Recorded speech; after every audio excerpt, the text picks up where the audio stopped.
going to call the Senate Environment and Natural Resources Finance Committee and Senate Environmental Natural Resources Policy and Legacy Committee and Finance Committee to order. Now, that was a mouthful.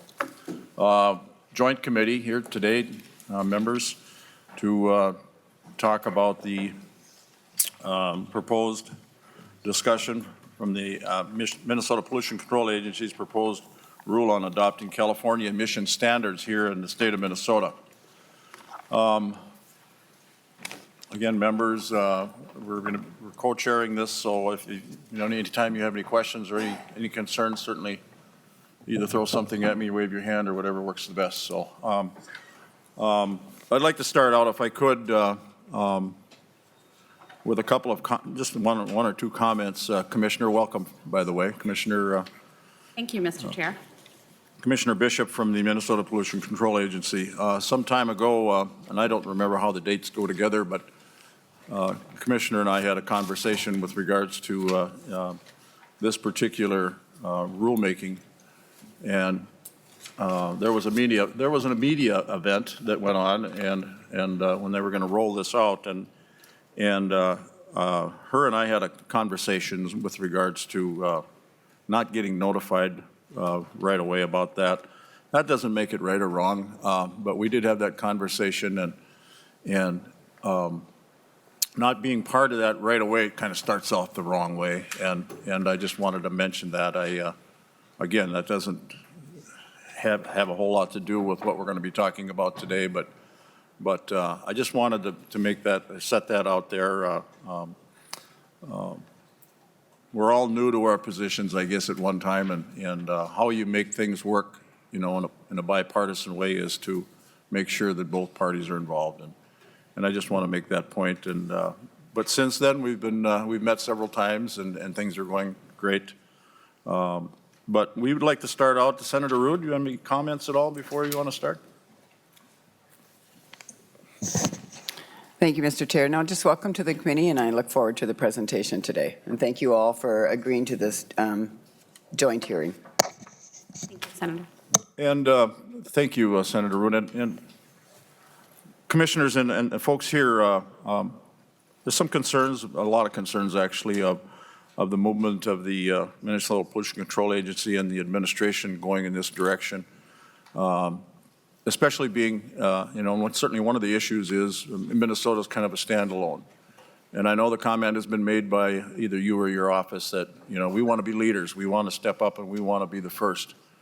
But along with that is going to come some issues. North Dakota, South Dakota, Iowa, and Wisconsin have, as far as I know, and maybe you can give us a little more information, have not decided to do this, follow the emission control of what they have set out there in California. But we can get into that discussion, but that's certainly very concerning, I think, to a lot of members. And but again, welcome to the committee, and if you'd like to start out how this went about. Thank you. Thank you. Thank you very much, members of the committee. I know we have some slides that they're passing out because we really don't have the AV system working in this room, and it probably doesn't work as well as we'd want it in some of the other rooms, but we'll talk through the slides, and for members of the public, certainly these can be made available to you as well. I really appreciate the opportunity to be here, and I want to, there's a lot of misconceptions out there about the proposed clean car standards, one of which is, I think that you said it straight out, that this is California standards, or that we would be a first. So I want to talk through how this is, and that we would be the 14th state to adopt these standards, and would like to walk through that. So yes, some of these standards, the ones, the Lev and Zev are the California standard that then the other states have modeled too. So I'd like to just start with talking about the first slide, which is taking action to address climate change and air pollution. So as you mentioned, Senator, I was part of the governor's press conference. The governor has called upon the MPCA to start the rulemaking process. He did that in the fall, and I called to notify you about that press conference that he was calling, and invited participants and supporters of the rule and of the measure to that press conference that we held in South St. Paul. Addressing climate change is one of the top priorities of the Walz administration, and that is just one of the reasons why we are proposing this rulemaking. The first issue that we're trying to address is greenhouse gas emissions. We know that they cause climate change, and we need immediate greenhouse gas reductions to get us back on track to the goal that was set in 2007 by the legislature and under Governor Tim Pawlenty's leadership, which was 80% reduction in greenhouse gases by 2050. We are at about 12% right now. If we were to be on track, we would have been at 15% in 2015. We are at 12. So we are looking at different measures that can get us back on track to that 80% goal that was set by a bipartisan legislature and is in statute. And that's what this slide number 3 talks about, is the challenge of climate change. So as you can see on this map, 15%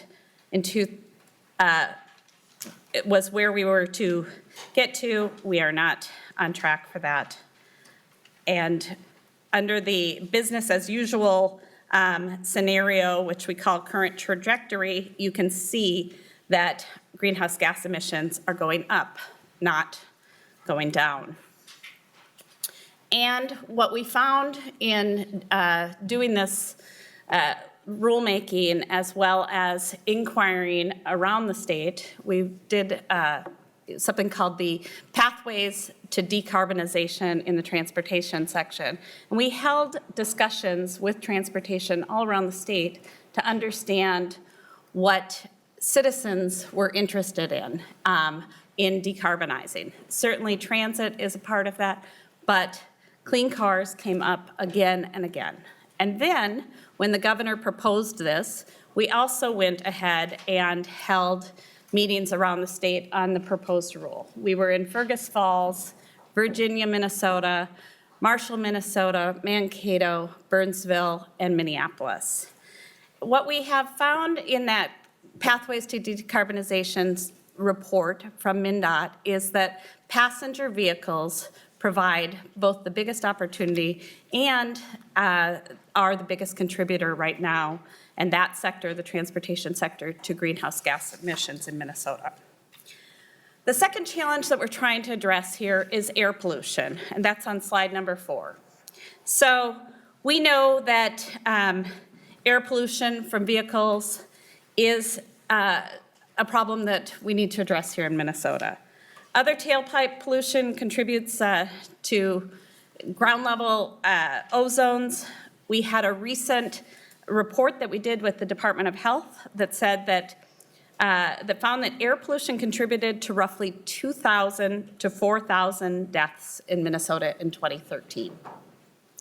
That's a big number, and it is something that I think we can do more about. And certainly we have really worked with our industries, and they have done a lot through Clean Air Minnesota, and we are now looking at ways that we can tackle air pollution in other sectors, and doing this through our vehicle standards is one way to do it. This is part of an all of the above strategy. So when people ask about biofuels, the governor sees this as a key part of his strategy on looking at ways to reduce emissions. And so we look at this as part of an overall strategy. Biofuels is part of that, greenhouse gas emissions, standards and fuel economy is part of that, reducing the miles driven is part of that, and electrification is another part of that. So when we look at transportation, It isn't a choice between electric and biofuels. To get us back on track, we believe, as an administration, as in looking at the climate issue, that this is an all of the above strategy. On slide number 6, it goes into MPCA's authority, because I know that that has been an interest, and Senator Matthews, good to see you. I know that you submitted comments about this as well. And MPCA does have broad authority under state law, and the governor looked at this when he was looking at proposing this rulemaking. The state law and Minnesota statute 11607, MPCA has the authority to adopt rules and standards for the prevention, abatement, or control of air pollution. And it goes into this discussion. Another piece about this is the Clean Air Act allows California to adopt its own rules, more stringent standards, and then it also allows for states to follow those rules. You can't do your own rules in the state. You have to follow either California's or rules or the federal rules. I think it's also important to know, and I will talk about this in detail about what Clean Cars Minnesota is, because there's a lot of confusion about what it is and what it is not. So just talking about the authority, there has been some discussion about interstate commerce. It's clear under federal law that we have the authority to be able to do this. It does not interfere with interstate commerce because of the way that the Clean Air Act is written. So what is Minnesota Clean Cars? On slide number 7, it talks about this. Clean Cars Minnesota looks to adopt 2 different standards for passenger vehicles. Again, passenger vehicles. The low emissions vehicle standard and the zero emissions vehicle standard. The low emissions vehicle standard is what we have right now with new cars that are brought into Minnesota. They meet low emissions vehicle standards. That is what is the current federal law. So this puts it here right now, the LEV standards consistent with federal law, but the current administration is looking at rolling back the LEV standard. So this puts and keeps us right now at status quo of where we are. The ZEV emissions, zero emissions vehicle standard, is a standard that pertains to automakers. Both of them do, but it would, a certain percentage of their fleet would have to be vehicles that are hybrid models or fully electric models that would come into the state of Minnesota. So manufacturers have to provide a certain percentage of their fleet in the zero emissions vehicle standards.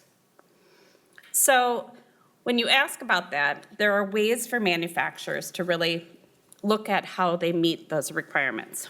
And I think, as I said, manufacturers are meeting these requirements in other states: California, Colorado, Connecticut, Delaware, Maine, Maryland, Massachusetts, New Jersey, New York, Oregon, Pennsylvania, Rhode Island, Vermont, Washington, D.C., and now New Mexico is also looking to introduce these standards. We are not alone in pursuing this. So I think that as we look forward on this, I want to make clear about what Minnesota Clean Cars is not. You don't have to give up your new vehicle, or you don't have to give up your current vehicle or buy a new car. That's not what this is. You don't have to give up your truck. It's not what this is. There will not be emissions inspections under this. We're not bringing that back. It does not require Minnesotans to purchase an electric vehicle.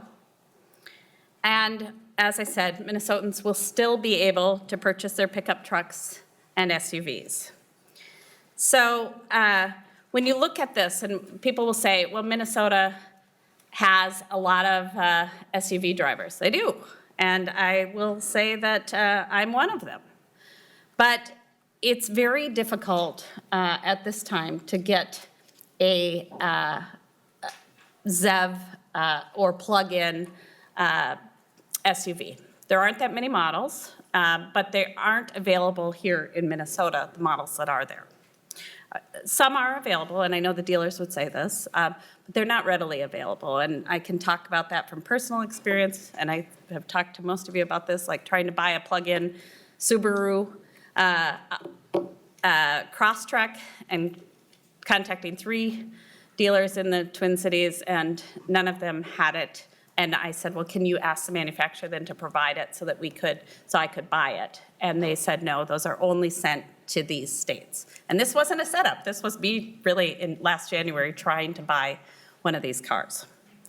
And I know that is something we heard when we went throughout Minnesota as well. So on the next, number 9, the LEV is equivalent to the current federal standards. It is tailpipe emission standards for greenhouse gases and other air pollutants, covers passenger cars, light-duty trucks, and medium-duty vehicles. That is what's currently in place. And it's tailored to the size of the vehicle. It does not require the emissions testing. The ZEV requires manufacturers to increase the percentage of vehicles they deliver for sale in Minnesota to be EVs. And it's intended to encourage manufacturers to increase EV numbers and options here in Minnesota. It does not require anyone to purchase an EV. The next slide, number 10, talks about the timeline on this. And I think this is important because it does, I think this can frighten some people that it's too much too soon. So when this was proposed, we had a request for comment and public hearings and public meetings throughout around the state. And as I told you, we were in 6 different cities. And now we're in the process of drafting the rule and the regulatory analysis, so the SONAR, the Statement of Need and Reasonableness. The Notice of Intent to Adopt rules, you would see in March, and we're looking at March 2020. We are not trying to wait and do this after session. We want you to have full visibility to what the rule would look like. And then the comment period and public meetings and hearings in the spring of 2020. We'll then revise rules, analysis, and respond to comments. And then we have the administrative processes and reviews. The final rule would be published on this course that we're looking at by December 2020. I think it's important to note that with this, while it may be the final rule may be published in December of 2020, this cannot be implemented for 2 years after. So that is part of what the Clean Air Act has established. So this really would be 2023 that it would go into effect, and then impacting the 2024 models of vehicles. So it is a ways out. We have time to be able to work with the manufacturers who are already producing this. In fact, we've heard that there's almost 150 models that they will have available by 2025. We believe that they can be in compliance. In fact, as we have seen in other states, we have not heard about penalties of compliance in other states. And that is part of our review that we're doing with the Statement of Need and Reasonableness as we're assessing that you'll see. Some people will ask about range on these vehicles as well as what kind of infrastructure we have here in Minnesota. And certainly that is something that I can understand that people would be concerned about and something that we are working on. So page 11 really looks at the vehicle charging that we've done with the VW funding. And under the VW funding, we can only have 15% of that money going toward charging. That is what was part of the federal settlement agreement is 15%. So we are putting all that 15% in. And in fact, when we have put out those grants for EV charging, we have had more than more interest than what we can put out there. So our team will say it's been about 120% demand. So so what we are looking at as well is bonding request that would help with infrastructure on top of what we've already put in place. But you can see the existing funded corridor and the proposed corridor, and this is all, the proposed is with the VW funding. And this would support fast charging corridors across Minnesota. So with that, I would be happy to answer any questions. Again, we want to be as transparent in this process as possible. There was never an intent to surprise you, Mr. Chair, with a press conference or any of you on this rule. This is something that when we look at the biggest contributors to greenhouse gases, transportation is the biggest sector right now. Certainly we've seen our electric sector do a lot of work and improvements here, and that they are carrying the load here and doing a good job. But we're looking at the transportation sector. The second sector behind transportation is agriculture. We want to ensure that ag is a part of the contribution to biofuels and part of making this transportation sector work, and that's why we're focusing on transportation, so that we can reach our levels that we want and, of course, reduce air pollution here in Minnesota. Thank you. Thank you, Commissioner, and please understand that me not showing up at the media event wouldn't stop anything. However, having a different point of view at a media event like that would certainly, I think, be beneficial, because a lot of Minnesotans are concerned about this. Before I go any further, I think I probably should have done this to start with, but I'd like Mr. Knopf to go through the history of the rule and the rulemaking process and where it came from, how long ago this has been in place, and then I have some other comments with regards to this is no longer 1967, it's 2020. So, Mr. Knopf, if you tell us exactly how the rulemaking process has gone along. Well, Mr. Chair and members, the authorization that the Commissioner mentioned was actually part of the 1967 law creating the agency. So that authority has been in place since then. In spite of popular belief, I was not working here in 1967. That's why I called on you. I thought I owe you lunch on that. But it isn't, PCA has this in other areas. It isn't just for air. They have fairly broad rulemaking authority. I generally like to tell people that I don't know that that kind of authority would be granted today in today's world, but it was in 1967. And let me just read you from the 1967 law.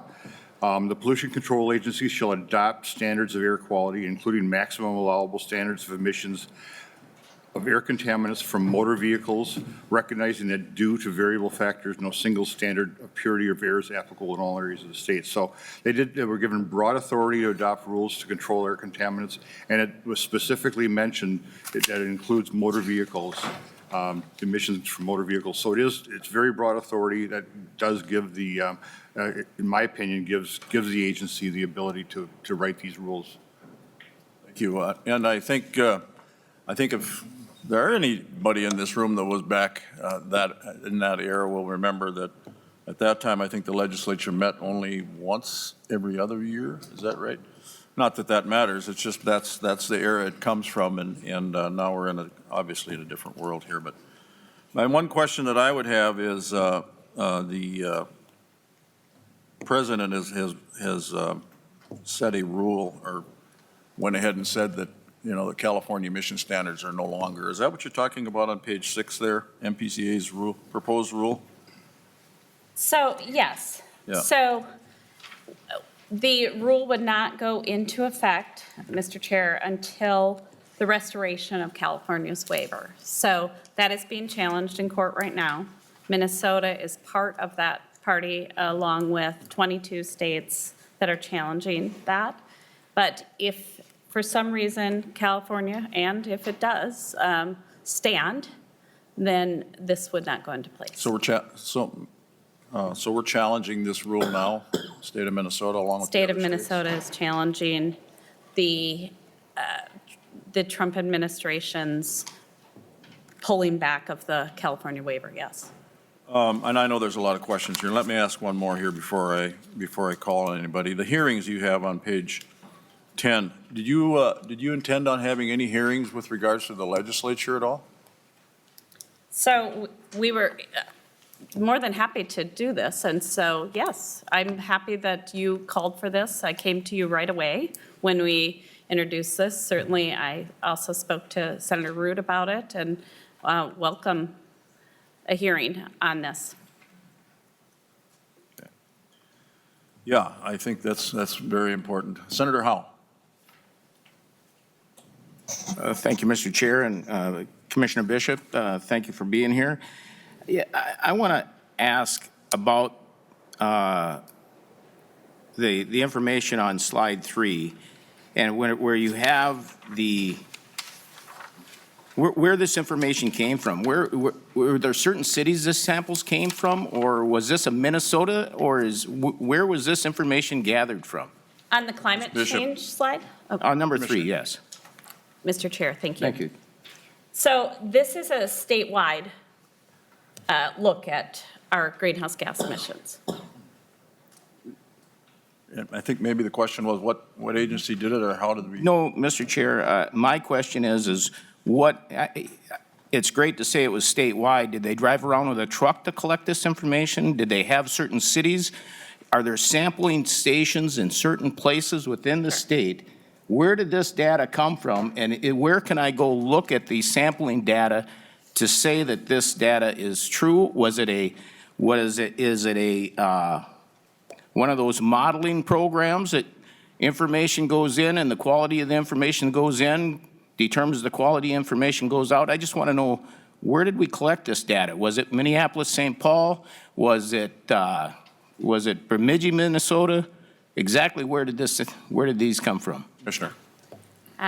Mr. Chair and Senator Howe, so the MPCA samples are from all around the state, and we have samples of that systems. And Frank Ghoulash is our director who oversees our air sampling and air program, and he can talk more about how the samples that we took as well as the modeling. Welcome to the committee. Please identify yourself. Thank you, Mr. Chair. My name is Frank Ghoulash. I'm Climate Director for the Minnesota Pollution Control Agency. And to answer your question, Senator Howe, the way that we come up with that emissions estimate for the state of Minnesota is based on collecting data from the Department of Public Safety on the entire population of the vehicle fleet in Minnesota. And we make sure we go through that very carefully to make sure that we're getting a good representation of the vehicles that are registered for use on the roads in Minnesota. Then we use an EPA model that allows us to look at understanding what the vehicle miles traveled that are being reported by Department of Transportation, by Metropolitan Council. We put that into the model, and it provides us with a statewide estimate of the greenhouse gas emissions from the entire transportation sector. And in this case, to your question, the greenhouse gas emissions coming from motor vehicles, the burning of gasoline and diesel on Minnesota's roads. And within the modeling platform that provides a projection, that was used, a contract was secured by the Department of Transportation to look at that. It's the same modeling and building off of modeling that Xcel Energy had used last year as they looked at their integrated resource plan, and they were looking to see what the potential impacts of future growth of electric vehicle use would have on their systems. So we leveraged their work and then added in additional information and work with a contractor to do this modeling that looked at all of the sources of emissions and greenhouse gases and what it would take to achieve an 80% reduction by 2050. Mr. Chair, I'd like to see. Mr. Chair, I'd love to see that report. If you could provide that data or a link to that, I would love to take a look at that. Yes. If I may, sure. Mr. Chair. So where did you, as long as we're talking about data points and information, He's your guy. so how do we, Commissioner, when we look at the next slide, slide 7, I'm guessing that is also where we're, or I shouldn't say slide 7, maybe I should put my glasses on.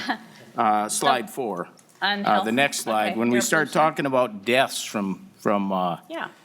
air pollution, did we take this from death certificates? Where did we, or is this another deal where we start to put in the data and we have a program that spits out, this is what is causing all the deaths in Minnesota? Commissioner.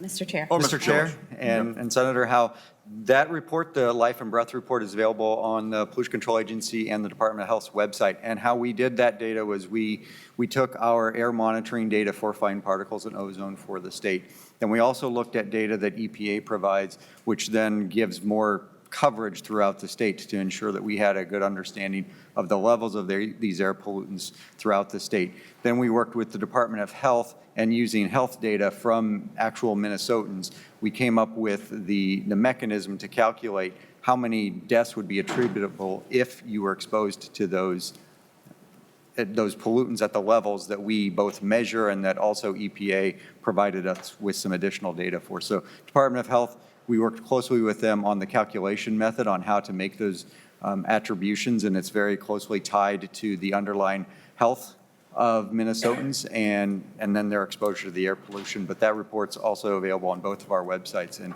can provide more detailed information about how those calculations were made if you would like.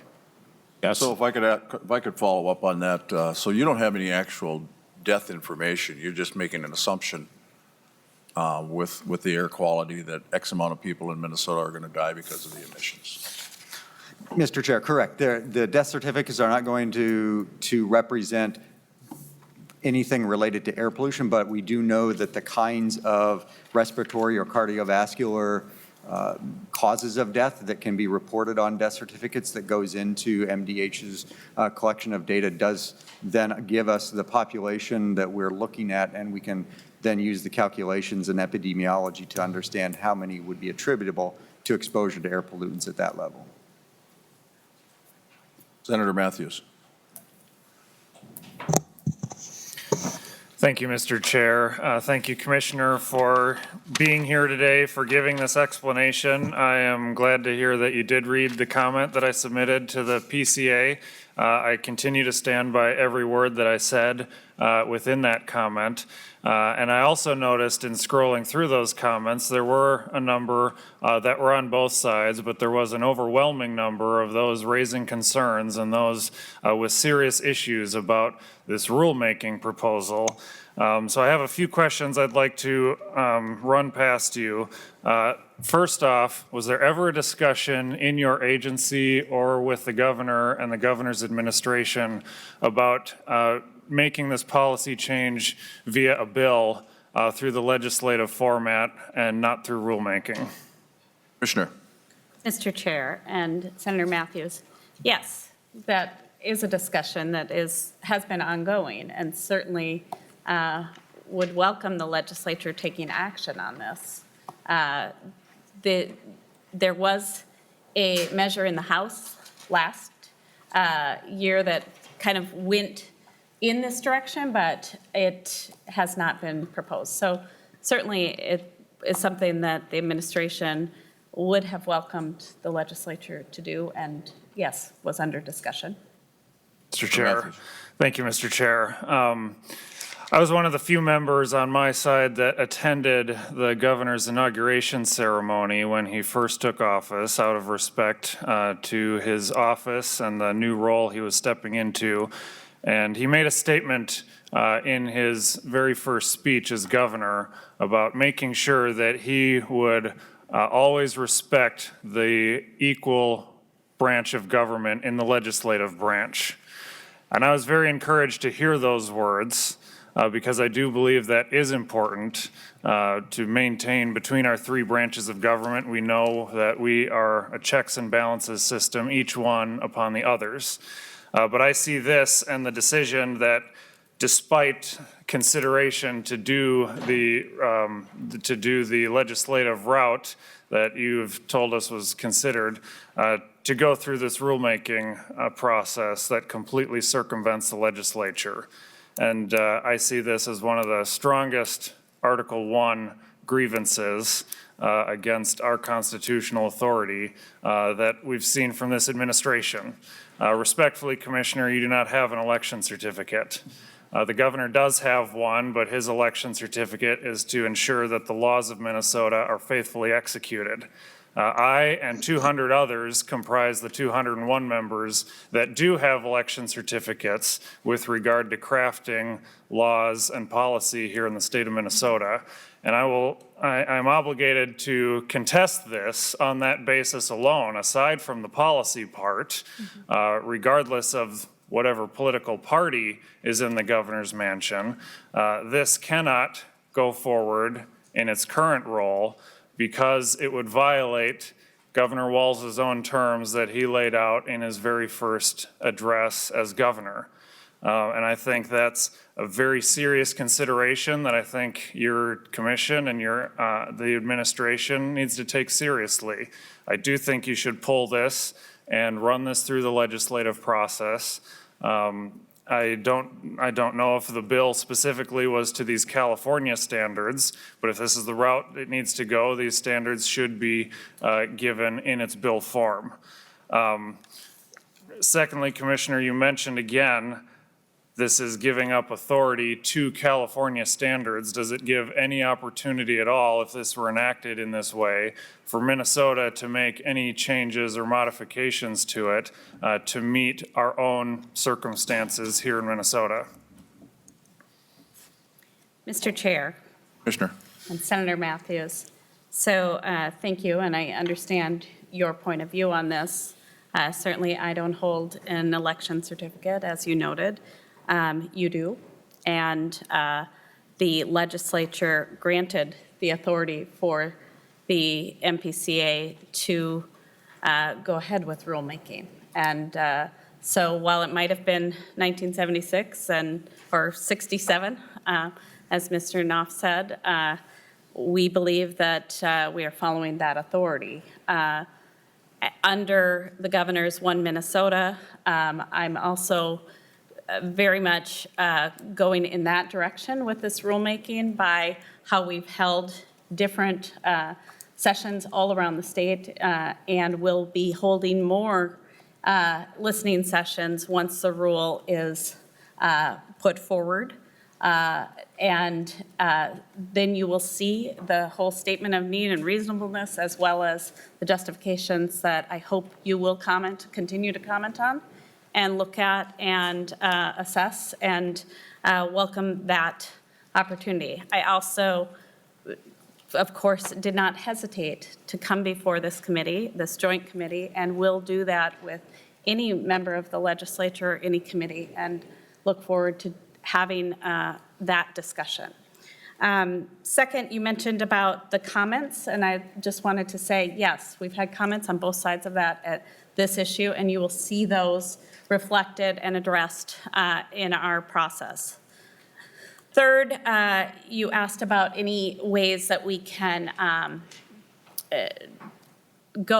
be different than California. Well, certainly we're not doing the full extent of what California is doing. We are taking the LEV and the ZEV part of the California rules, and the other part that we have some flexibility on and that we are talking with the manufacturers is in a credit banking system that and how credits could be dispersed to manufacturers that would allow them to help meet their obligations under the law. Am I missing anything else? Yeah. Ghoulash. Mr. Chair, Senator Matthews, the important thing to note, though, is that Minnesota cannot, or no other state cannot change the actual grams per mile emission standards that California adopts, because California is the only jurisdiction under the Clean Air Act given to adopt those, create those kinds of standards. And so we would have to adopt the grams per mile, the actual emission standards, exactly as California would have them listed. Otherwise, we would not be allowed to do that under the Clean Air Act. And if California does decide to change the grams per mile emission standards for these pollutants, then Minnesota would have to undertake another rulemaking in order to adopt those new provisions of the California rule, make the decision if that's the path we want to continue along to follow those emission standards into the future. Or, Mr. Chair and Senator Mathers, Commissioner. or we could pull the rule and the legislature then could pass a bill if the legislature chose to do that. Mr. Chair, One follow-up, and then we have a list. yes, thank you. I won't ask any more questions, though I do have many more. I think we should be very cautious about fully ceding authority to California in this matter. And I'll hold my questions for private conversations or another time. Thank you. And members, we can go a little bit longer here. I don't know, if we have to, but we have quite a list here. But Senator Abeler. Thank you, and I appreciate you coming forward. And Commissioner Bishop, I actually admire you. I actually appreciate the PCA for what work they do and the leadership they've shown. And I think it's been a long haul to get that relationship established. And I'm not going to ask you what you think about this because you work for a governor. And the governor decides what's going to happen, and it's your duty to do whatever he says. Paint every car you drive around green, and they're all going to be green.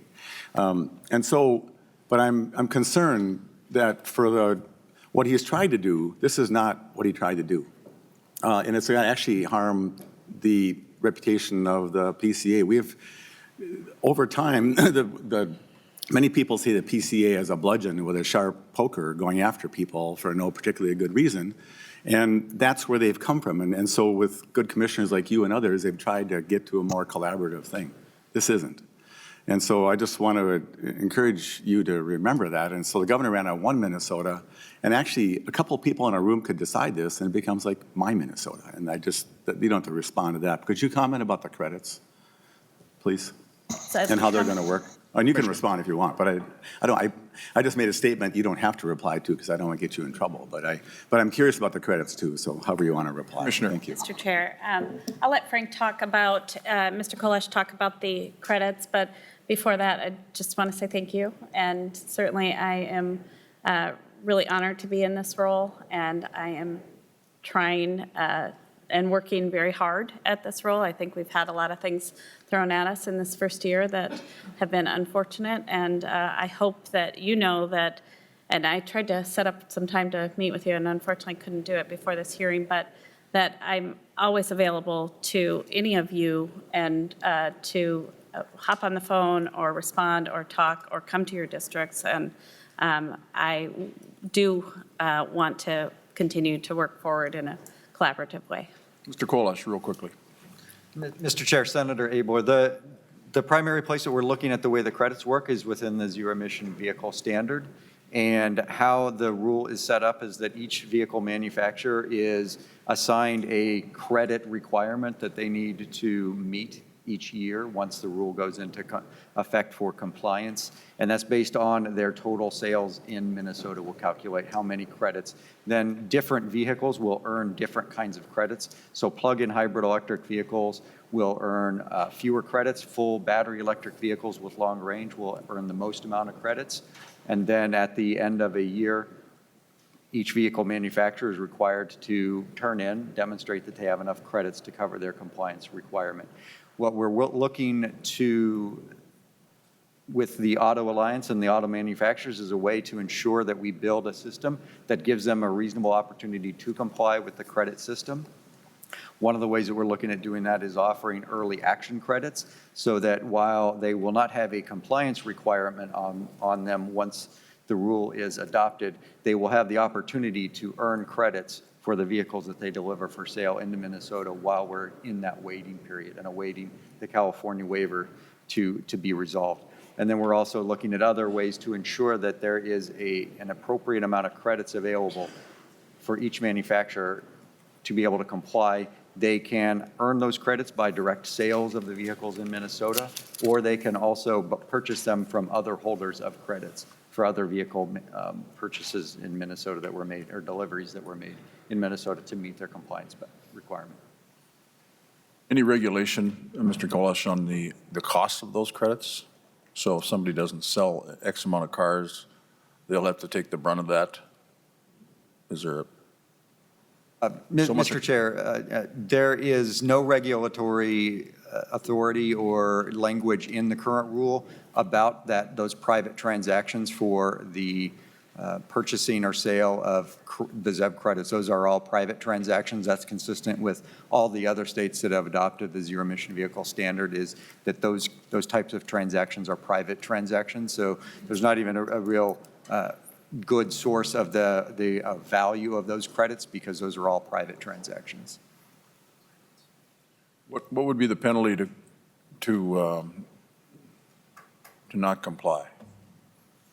Mr. Chair, there's a couple of ways that we would be looking at the compliance, and the rule does identify some of the first steps, which would be if an auto manufacturer failed to comply within the first year, we would be looking to them coming up with something that is probably most likely a schedule of compliance for that automobile manufacturer about how they're going to make up their shortfall in the next reporting requirement year, and then fulfill their compliance obligation. If it became a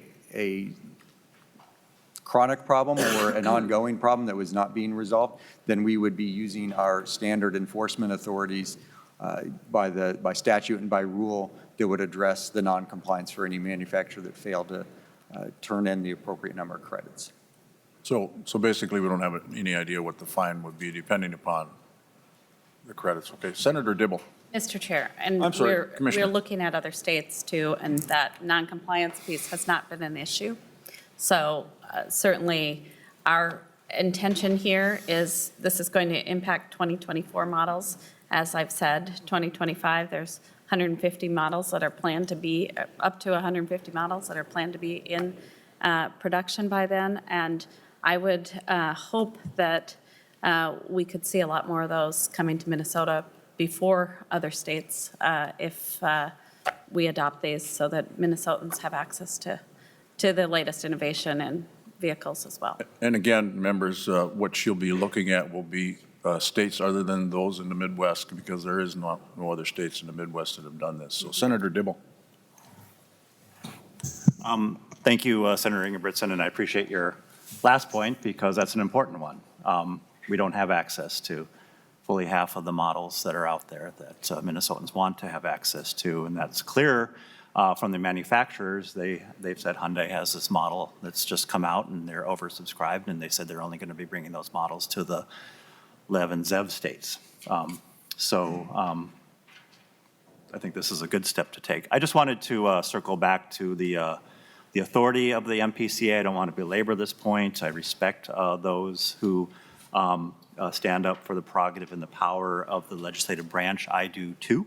But you know, as Mr. Knopp said earlier, and has been pointed out by the commissioner, the MPCA is clearly within its authority. I mean, it says very clearly in 116.07 that they can adopt standards of air quality, including maximum allowable standards of emissions of air contaminants from motor vehicles, and adopt rules for the prevention, abatement, or control of air pollution without limitation, et cetera. And air contaminants are definitely inclusive of greenhouse gas emissions.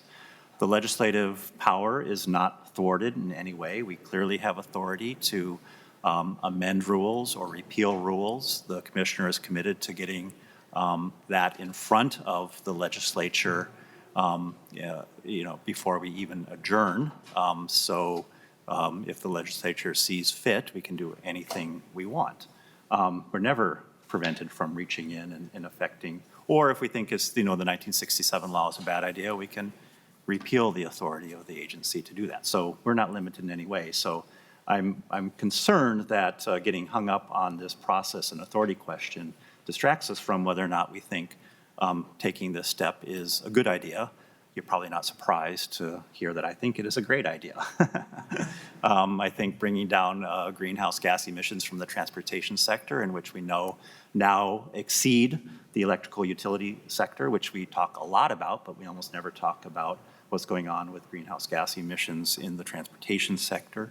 The fact that Minnesotans want more choices, and they're not coming to Minnesota, that it doesn't affect anyone anywhere who doesn't want to be a part of this. Doesn't affect their prices, doesn't affect their choices, doesn't affect anyone who doesn't want to be affected by this in any way. I know there'd be claims to the contrary, but the evidence isn't there to support those claims. You can say whatever you want, but you need the evidence to back it up. We have the health impacts that are clear, and that's to the positive. The Department of Health just came out last year with their report that said that, maybe even up to 4,000 people suffer premature death from the consequence of air pollution.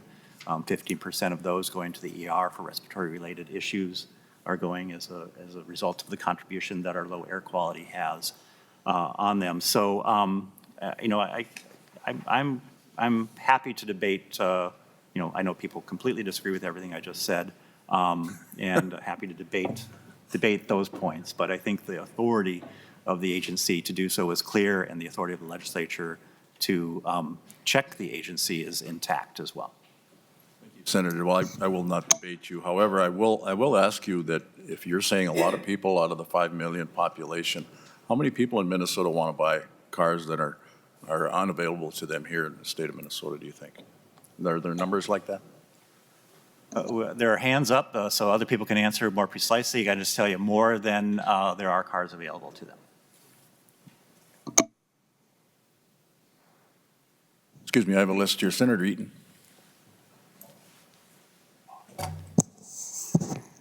Thank you. I won't repeat what Senator Dibble said. I was going to say a lot of that. But I would like to thank the commissioner for using the rulemaking process. It was brought about in, as it said, in 1967 under Governor Levander, a Republican. Back in the 60s and 70s, I recall that in the environment was a bipartisan issue. And which was proven even in the Plenty administration, who put the standards in place for the greenhouse gases. So I like the idea that we consider the Pollution Control Agency to have the ability to know when our climate or our environment needs to have something done. That we give them credit for having that information. We pay a lot of money for scientists and professionals to make those decisions, and I'm grateful that they're looking out for the health and the environment of our state. And I personally think that we underutilize the rulemaking in that department. There were a number of times I have in the past encouraged rulemaking and to use that rather than trying to get something through the legislature. So that's all I wanted to say. Thank you. Senator Weber. Thank you, Mr. Chairman. Question, we do have data in front of us that indicates that there would be an increased cost on all vehicles sold in Minnesota of $800. Has the agency done any estimating as to what increased costs would be, Commissioner? Commissioner. Mr. Chair and Senator Weber, thank you for asking that. That is part of the analysis that we're doing and would be part of our statement of need and reasonableness that we're looking at when we put out the draft or the proposed rule. But I'll let Frank comment directly on that. Mr. Ghoulash.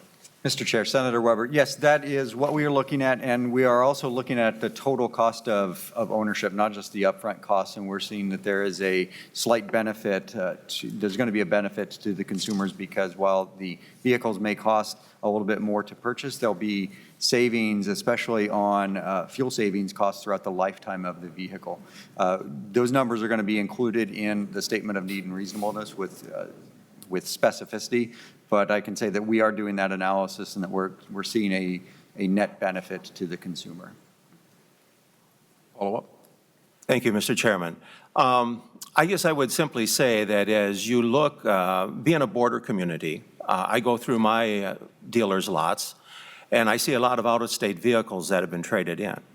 And so if we are going to create a situation whereby their net price has to increase by X number of dollars.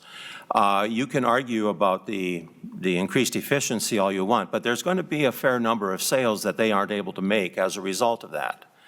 And, and at the end of the day, in the housing industry, we're told, even by the administration's own agency, that for every $1,000 increase in price, you take the chance to buy a new home away from 2,000 to 2,500 people.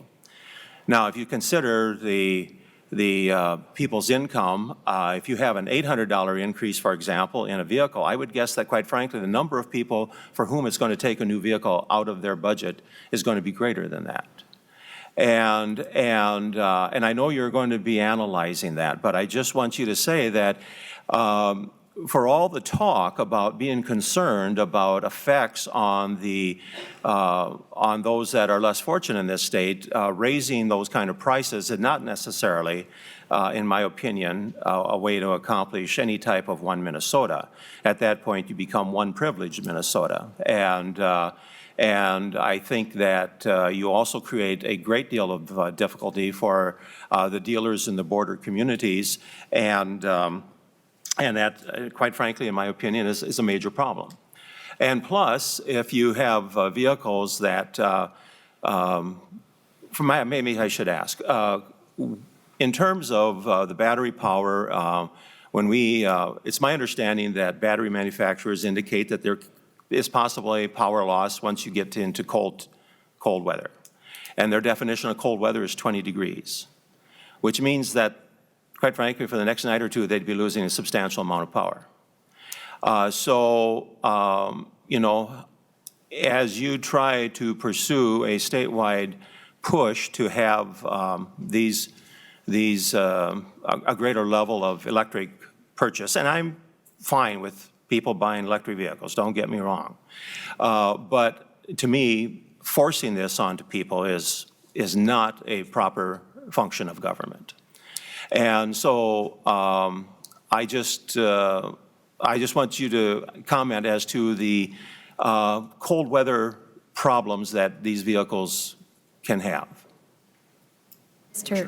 Mr. Chair and Senator Weber, I'm happy to address a number of those points that you just raised. So first of all, on the price of the cars and dealer costs, which is part of what I believe leads to this idea of that all the cars on the lot would cost more.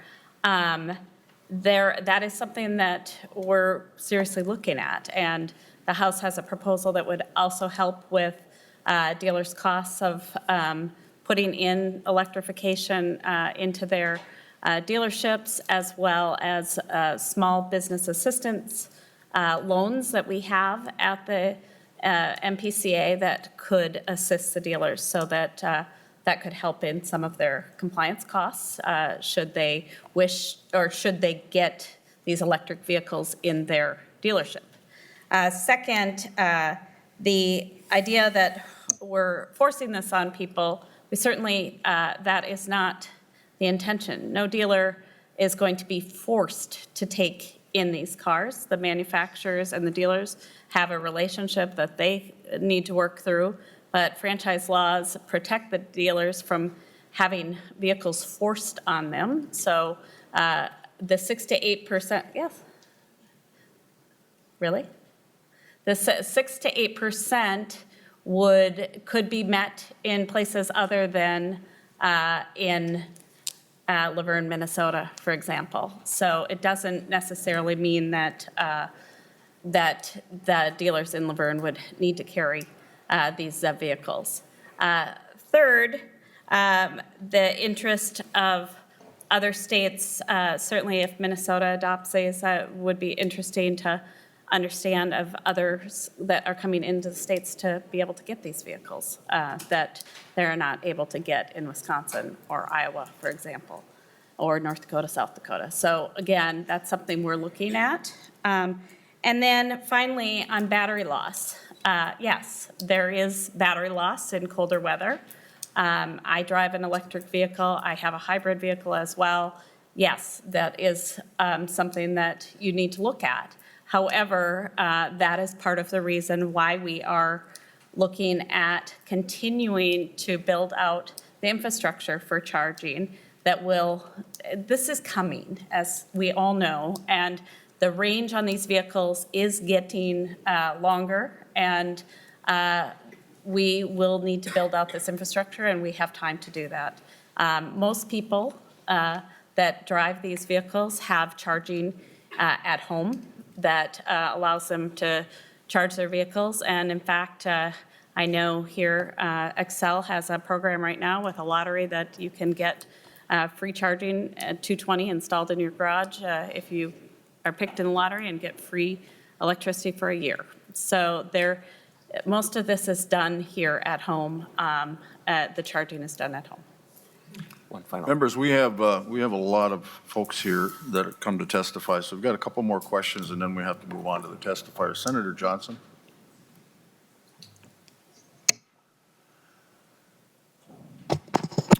Thank you, Mr. Chair. And thank you, Commissioner. Thank you for stopping by the office this morning. It was fun visiting with you on this, and I appreciate the effort that it takes to come and defend this proposal at the legislature. I know it can be quite unnerving. But we've got a couple of things in here I just wanted to talk about quickly. You outlined two main challenges that you feel that the state of Minnesota is facing. Number one was a health challenge, and I think we had some questions to address that. The second was the environmental challenge. But I think there's a third challenge that Senator Weber touched on there briefly. You know, the first two challenges of environment and health,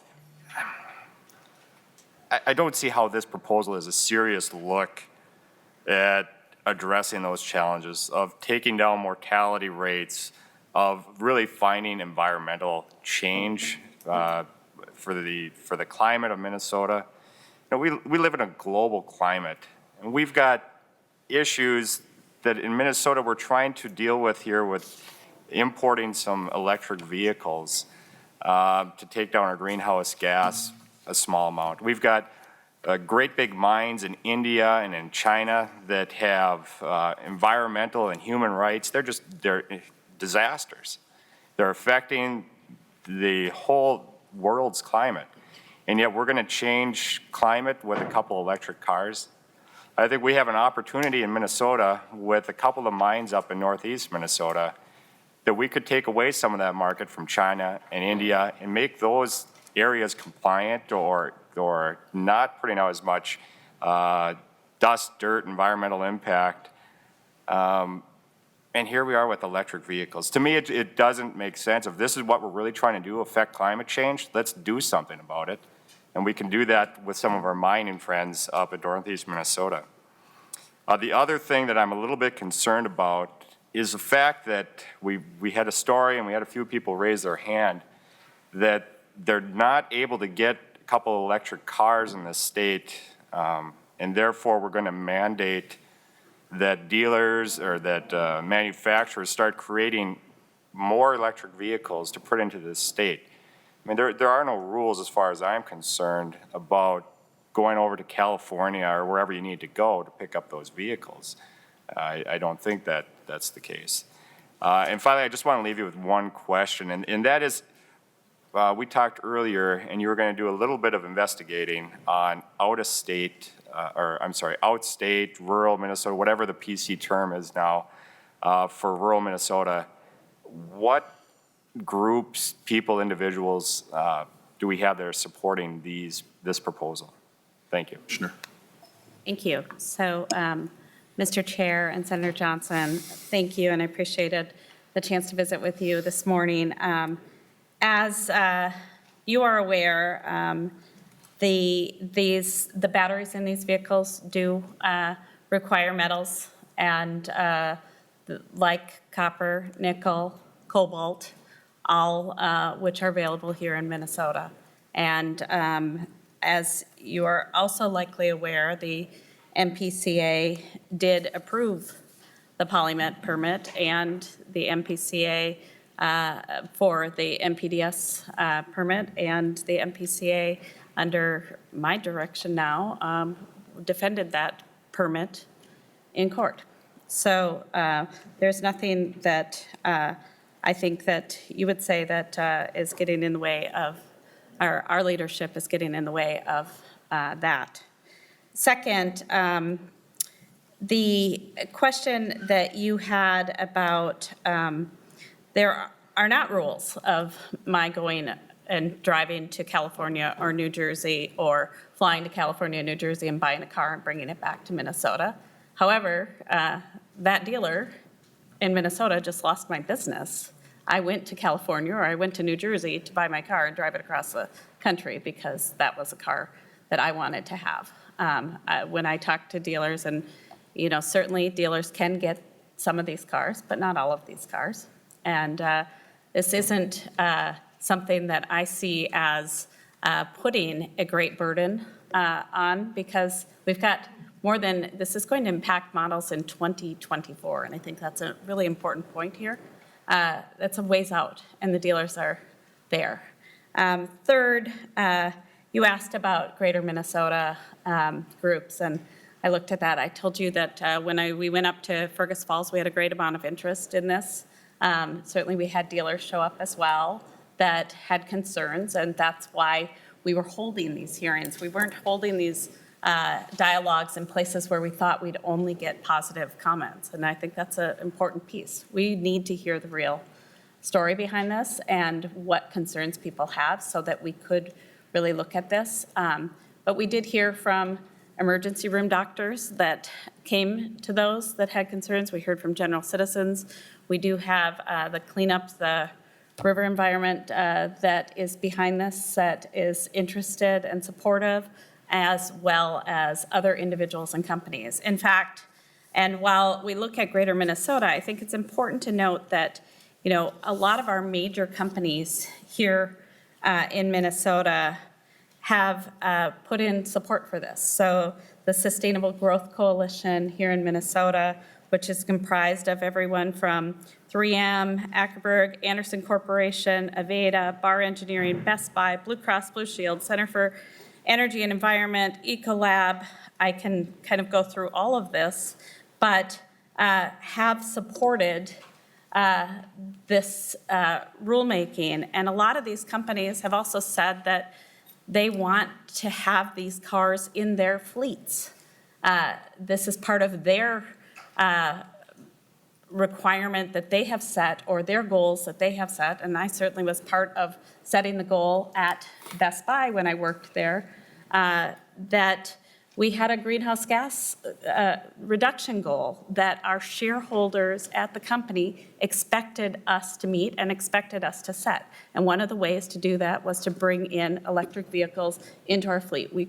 At Best Buy, we converted to Priuses on our VW Bugs, but you could not find the assortment of vehicles here in Minnesota that you could in some of the other states. And I think that that's one of the things that we are finding from our corporations, is that they want to have more of these vehicles as well in their fleets. Commissioner, maybe we could hurry this up a little bit. Maybe Thank you. by you giving the members a list of supporters. Sure. As well as those that you're hearing not supporting you. And I'd like to, certainly hear from the agricultural community as to how they play a role in this. And maybe you can add that to your document as well. But we do need to move on. Senator Root. Thank you, Mr. Chair, and thank you, Commissioner, for being here today. And I appreciate the fact that you visited me in my office. And I know, just an aside, all those companies that you just named are all Twin City companies. So I know. just as a, side note. There's more, but yes, yeah. I understand. And so, we talked in my office, and you said how you went all around the state, and I did point out to you that there was no meeting within 2 hours of my district. And so that's a big chunk of Minnesota, and that's a big environmental section of the state that had no voice in this. And so I think, this is an enormous undertaking, and you had 60 days for public comment, and I would say that there's not very many people who knew about that comment period, especially people in my district, and I think there's other places in the state that have the same issue. And then I look at your timeline here, and it seems like it's a very strict timeline. We had 2 months to do this, and then we're going to make sure we have hearings before we get out of session. And I'm just wondering, So with all the public comments and all the comments here today, is there anything that slows you down? Because it looks like this timeline is pretty well set in stone. And so are we just window dressing here for comments? Or are you really going to take our comments to heart in what's happening out in greater Minnesota and take that time? Or is this your timeline and we're going to be finished and done by December 22nd, whether we like it or not? Because this is really circumventing the state of Minnesota, its citizens, and the legislature. And so I think this process, you've laid it out, this is what you're going to do, and it's one governor and one commission and not one Minnesota. Mr. Chair and Commissioner. Madam Chair, so as you and I talked about, certainly, yes, we did not go to Brainerd or to that area. We did go around, and I think that's a miss. But it doesn't mean that we missed getting comments. So we had 1,000 comments that were submitted and are being looked at and considered. So what I would say on the timeline is the timeline's already moved. So we had hoped that the rule would be available in February. It's not, because we are going through those timelines. I actually had the staff put March on the calendar, on the timeline right now. We don't know if it's going to be in March, but I want to make certain that it is out there so that you can see it before session is over. And that is part of what I'm telling the staff, like, make sure you've incorporated things in, but I don't want to, on May 19th, drop this rule, which certainly we could, but that is not my interest. My interest is for you to see it.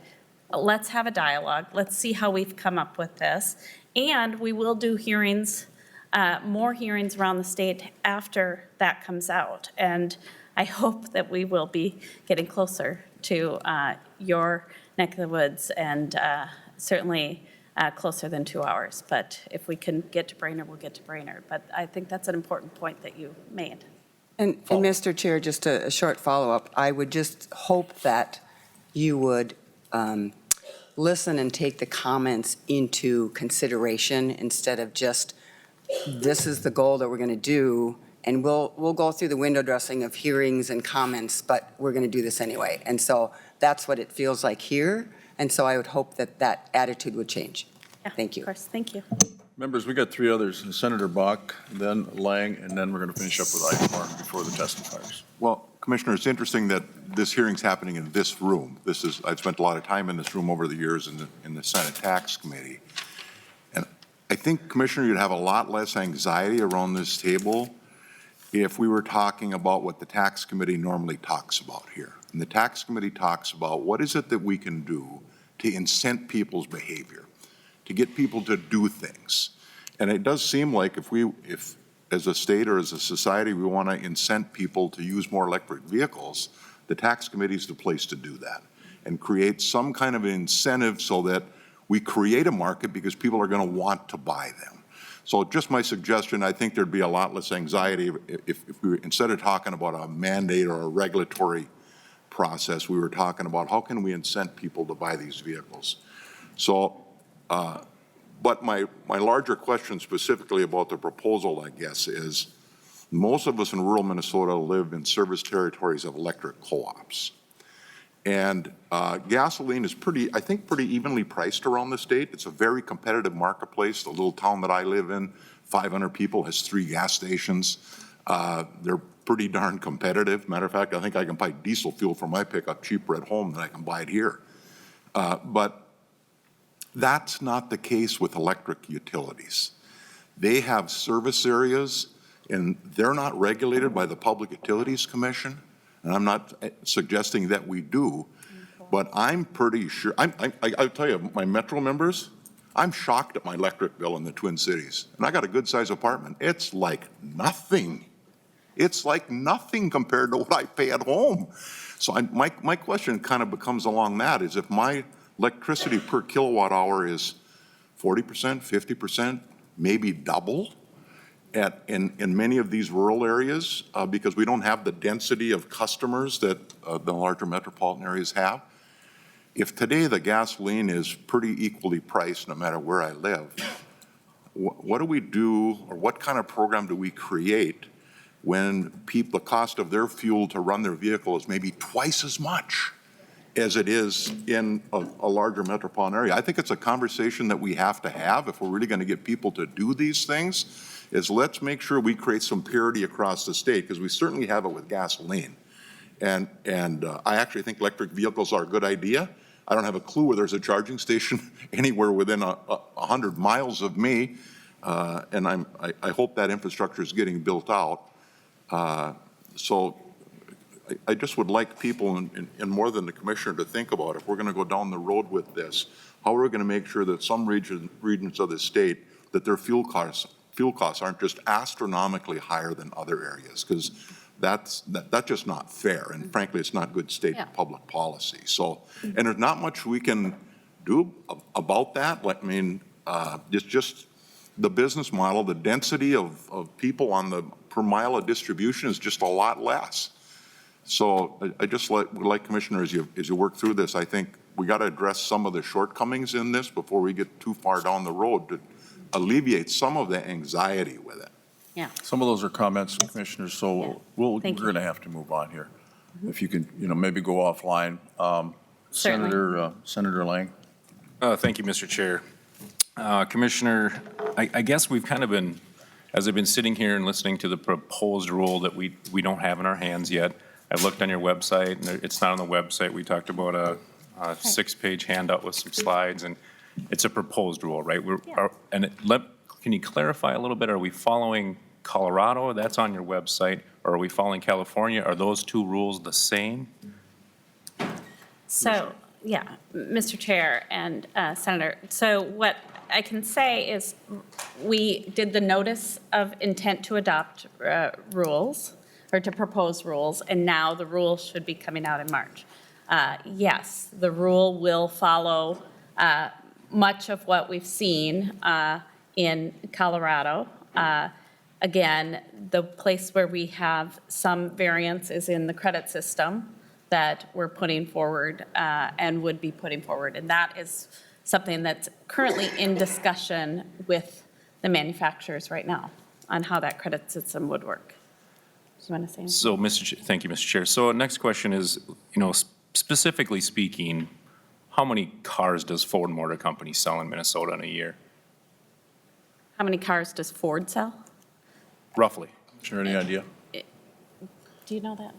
Did we look at that? We don't have the manufacturer-specific vehicles right now at our fingertips. We'd have to get that. They're actually on the testifier list, I believe, so maybe we can get that. You'll be able to find that out. Between the California rules that have been implemented in the past and the Colorado rules, and I'm assuming that the Minnesota rules will be verbatim, correct? Commissioner? Mr. Chair, Under Senator Lang, federal statute, it should be, correct? Yes. For the grams per mile, the only difference that we're looking at in comparison to Colorado is what we're doing with early action credits to set up the zero emission vehicle credit system. What percentage of vehicles from Ford is going to be required to be electric? So, Mr. Chair. Because that number, you said 6 to 8. Isn't that already set in statute? So that would be, again, it depends on how much they're selling. And again, what we're seeing is, Ford is coming with more. So it could be, we believe it would be about 6 to 8% of vehicles. Is that right? Yeah, Mr. Chair, Senator Lang, that 6 to 8% is total vehicles.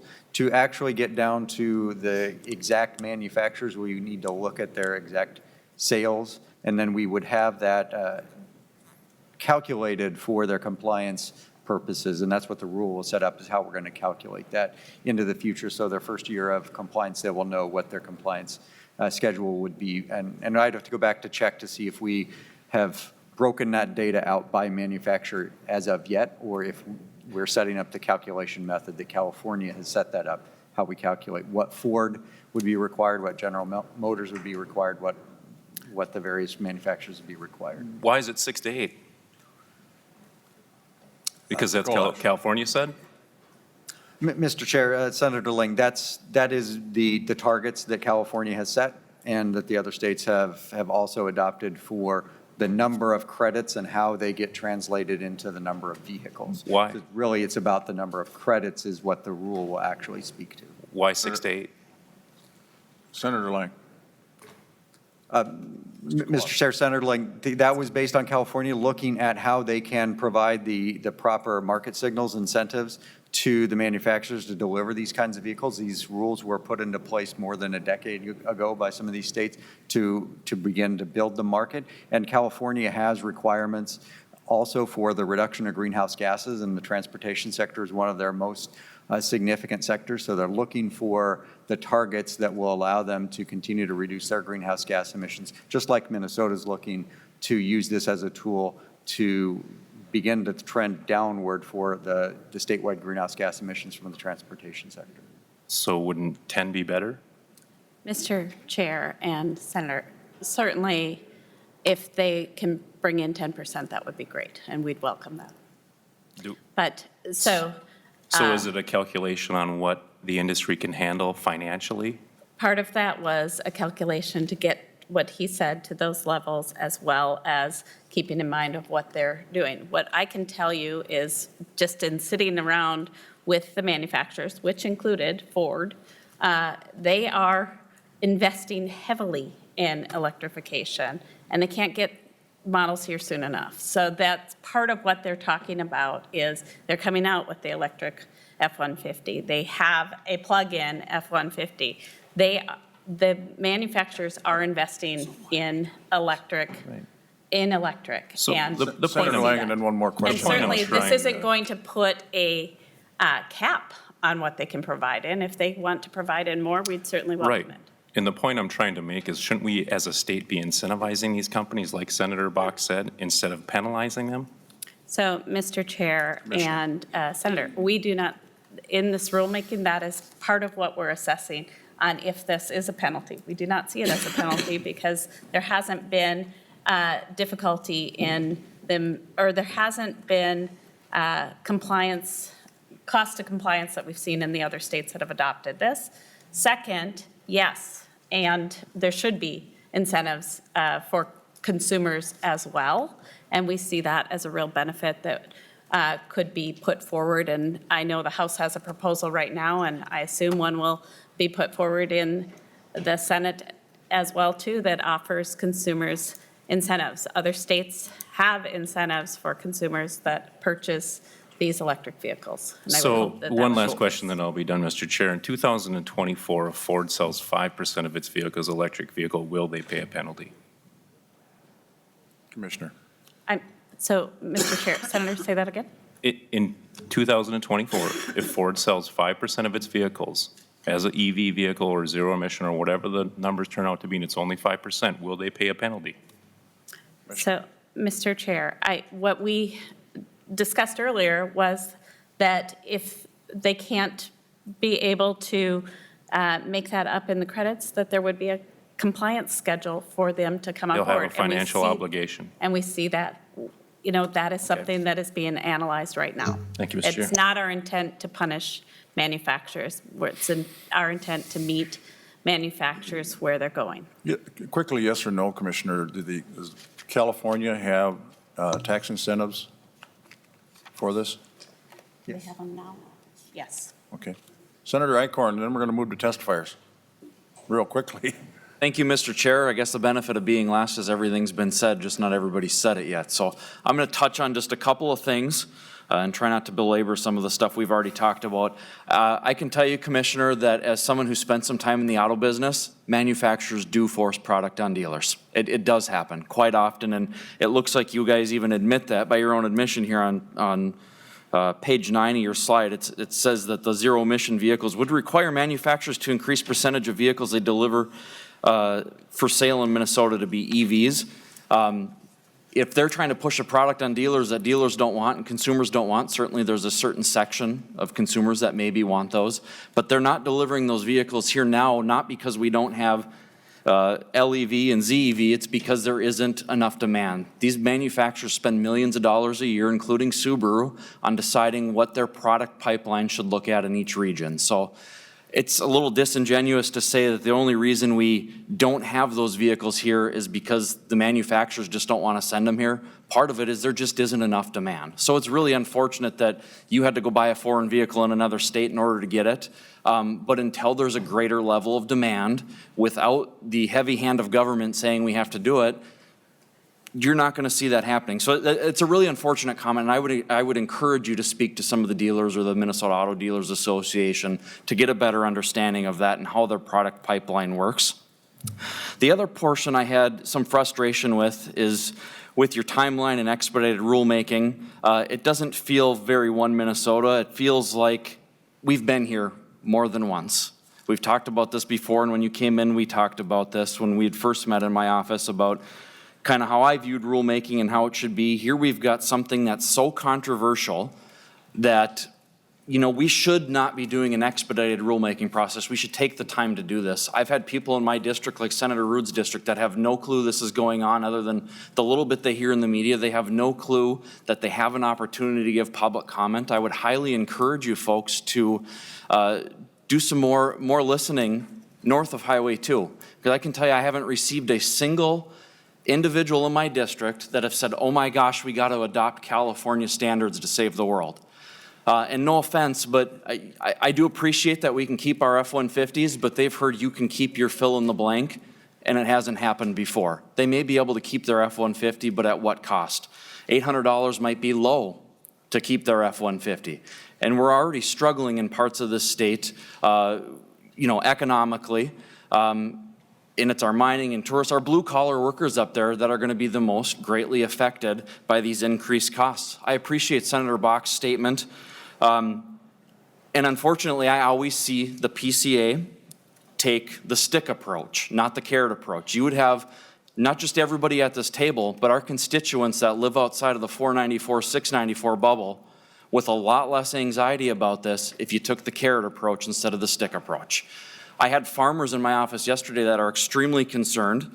So part of one of my questions is, how is this going to affect farmers, heavy industrial users? How is this going to affect our mines, our farmers? You did mention earlier that our farmers need to play a role in this. What does that mean for our farmers? They're already struggling. They don't need, if it's $800 on an F-150, what does it cost on a new piece of farm equipment?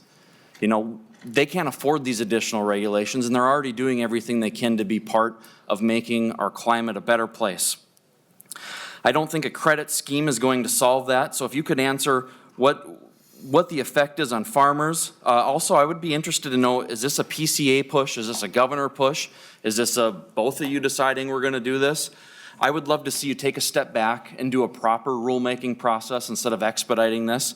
Unless, of course, when it comes to, if we're going to support all these EVs, which I think is a good idea, I would love to see this expedited process for our copper nickel opportunities in Minnesota, which it takes hundreds of pounds of copper and nickel per vehicle in order to have these. And I would hate to see that done in China where they don't give a damn about the environment. We need to do this in a better way, and we can do this better here. So I would love to see your support, your agency's support going forward for these copper nickel projects so we can do it properly and have these EVs here. So if you could answer those two pieces, whose push was this and what this is going to mean for our farmers and heavy industrial users, and I'll get off my soapbox. Hi, Mr. Chair. Two real quick questions there. Senator Eichhorn. So I'm surprised a bit about your comment on the farmers. So we do not see, and I met with the Farm Bureau presidents yesterday and talked about this. There will not be impacts to heavy-duty equipment. That is not part of this rulemaking at all. So in fact, we see farmers as part of the solution of bringing down greenhouse gases by through ethanol and biofuels. And so in reducing greenhouse gases in the transportation sector, farmers have a significant role. And we hope for their support in finding that. So that I will continue to talk to the Farm Bureau presidents and all the farmers about this, but this is not something that we feel has an impact on their equipment at all. It's not heavy-duty equipment. This is passenger vehicles. Second, whose idea was this? This has been something that was asked of the past administration. So these were all things that were ideas that were out there on the table. And there's 14 other states that have done this. So it was a combination of the governor and our agency with our regulatory authority and the desire to tackle the great issues in the state of climate change and air quality. And third, I'm going to get back to this, and you will hear from auto dealers on this. But if you recall, I come from a business background and a retail background and understand the relationship of manufacturers and retailers. But under the franchise, there isn't a force you to take these. So what you're saying, and I get this, it's a negotiation that the manufacturers, and that's what the dealers will tell you, because I have met with the dealers, and we had dealers show up at our listening sessions on the rules, and met with the dealers yesterday in the governor's office. So it's not something that I have not heard. And what they will say, and what they've told us is, yes, the manufacturers say franchise laws protect. The dealers will say that certainly it's part of a negotiation. If you want this truck, these lines of trucks, then you have to take this one. That's part of a negotiation that happens between the manufacturers and the dealers. That's not something that we're regulating. That is something that goes into their dealings, and I understand those concerns, and certainly is something that we're looking at with this rulemaking when we're assessing the reasonableness of this. Real quickly. I'm just going to say, one more follow-up. What's next? Are we going to start telling Best Buy that because a Dell has a longer battery life than an HP, now Best Buy has to take more Dell computers instead of HP computers? Where else does this stop? Where do we keep going from here? I mean, you can tell there's a lot of frustration at this table, and I think there's probably a different way the agency could do this. And I hope you guys truly, I appreciate you being here. You're in a tough position today, but I hope you guys can take a step back and say, let's find a way to include more stakeholders, because I think that's really what they're asking for. I know that's what my constituents are asking for. They want to be included and have a chance to comment.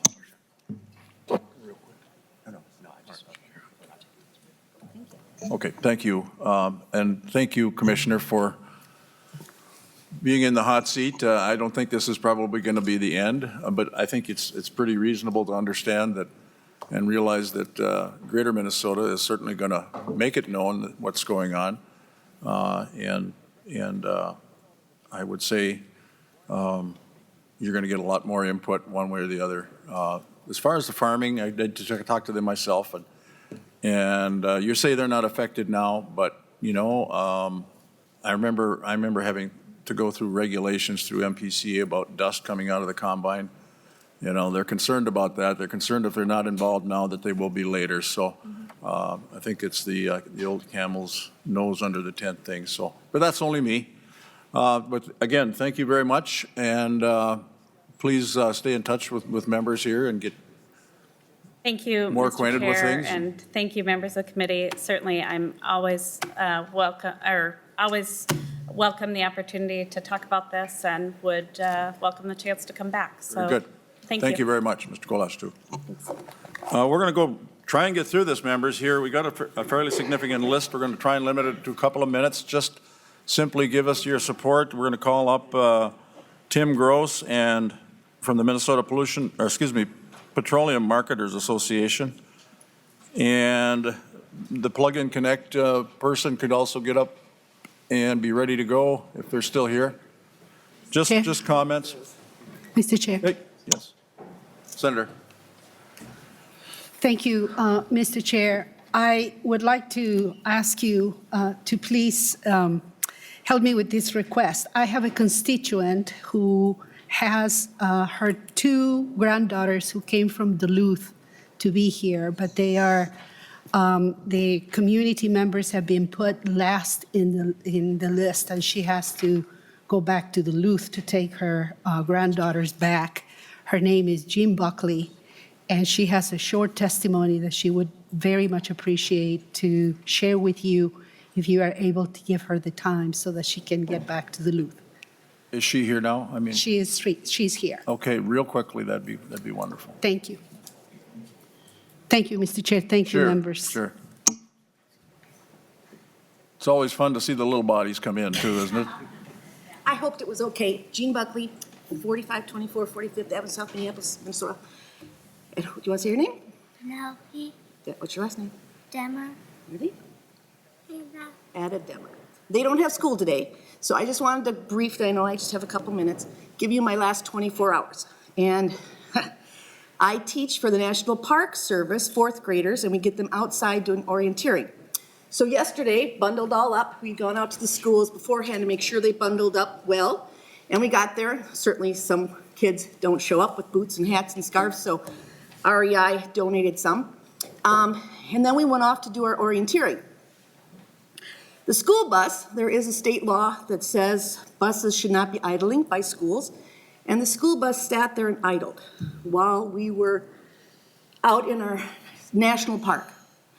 And I went over to the school bus and asked them to move because it's not only noisy, but it stinks, frankly, and the kids were out enjoying nature. So they moved, and then one of the little girls got an asthma attack. And luckily we were at Fort Snelling, which has St. Paul, Ramsey County, and Hennepin County response. So we had 2 fire departments, 2 sheriff departments, 2 ambulances come for this little girl who had an asthma attack. And we know asthma has increased for the children. Do you have asthma, kind of? Yep. So anyway, then I was gonna get in my electric vehicle. I have a Bolt, and I was able to get that because of the Volkswagen settlement. And they gave me $22,000 for my Volkswagen, and I had an incentive from the federal government, and I have never paid for gasoline again until yesterday when I needed to go get them because their parents were working. And I couldn't get to Duluth and charge my car because the charger is down. There's only one supercharger in Duluth. And therefore, I had to borrow a friend's gasoline car and pay $35 to fill it up. And this morning, when I wanted to warm up the car for them, I couldn't because it's so stinky. If I was in my electric car, I could have it warming up for them. But we got down here, didn't we? And so I just would like you guys to put away the politics.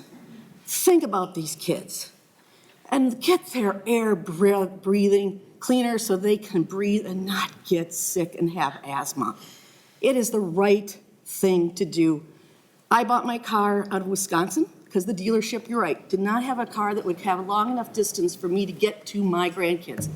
It has a 300-mile range. And in the winter, it does go down, frankly. So that's why I needed to charge it in Duluth. If it was the summer, I wouldn't need to charge it in Duluth. But it gets me to my grandkids, and that's good enough.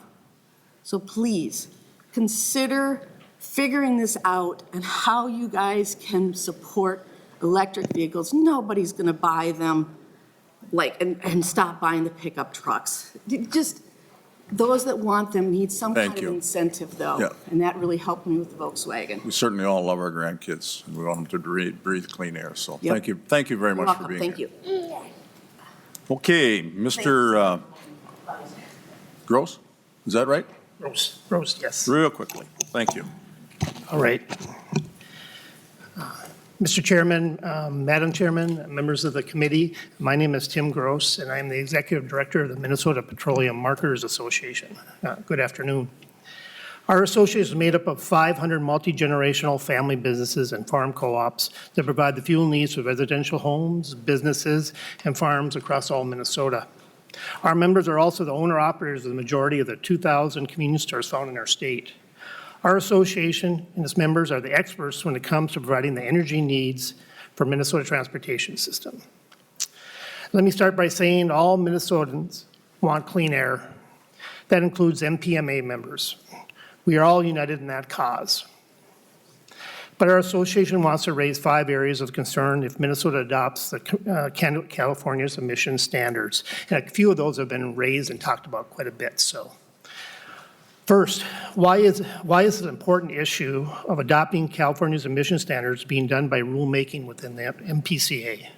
The importance of this topic should clearly be addressed legislatively with input and discussions from our elected officials and all Minnesotans. Secondly, with the issue being fought federally by the EPA and the Trump administration waiving the right for California to have its own clean air standards, the question must be asked if this is the right time for Minnesota to get involved.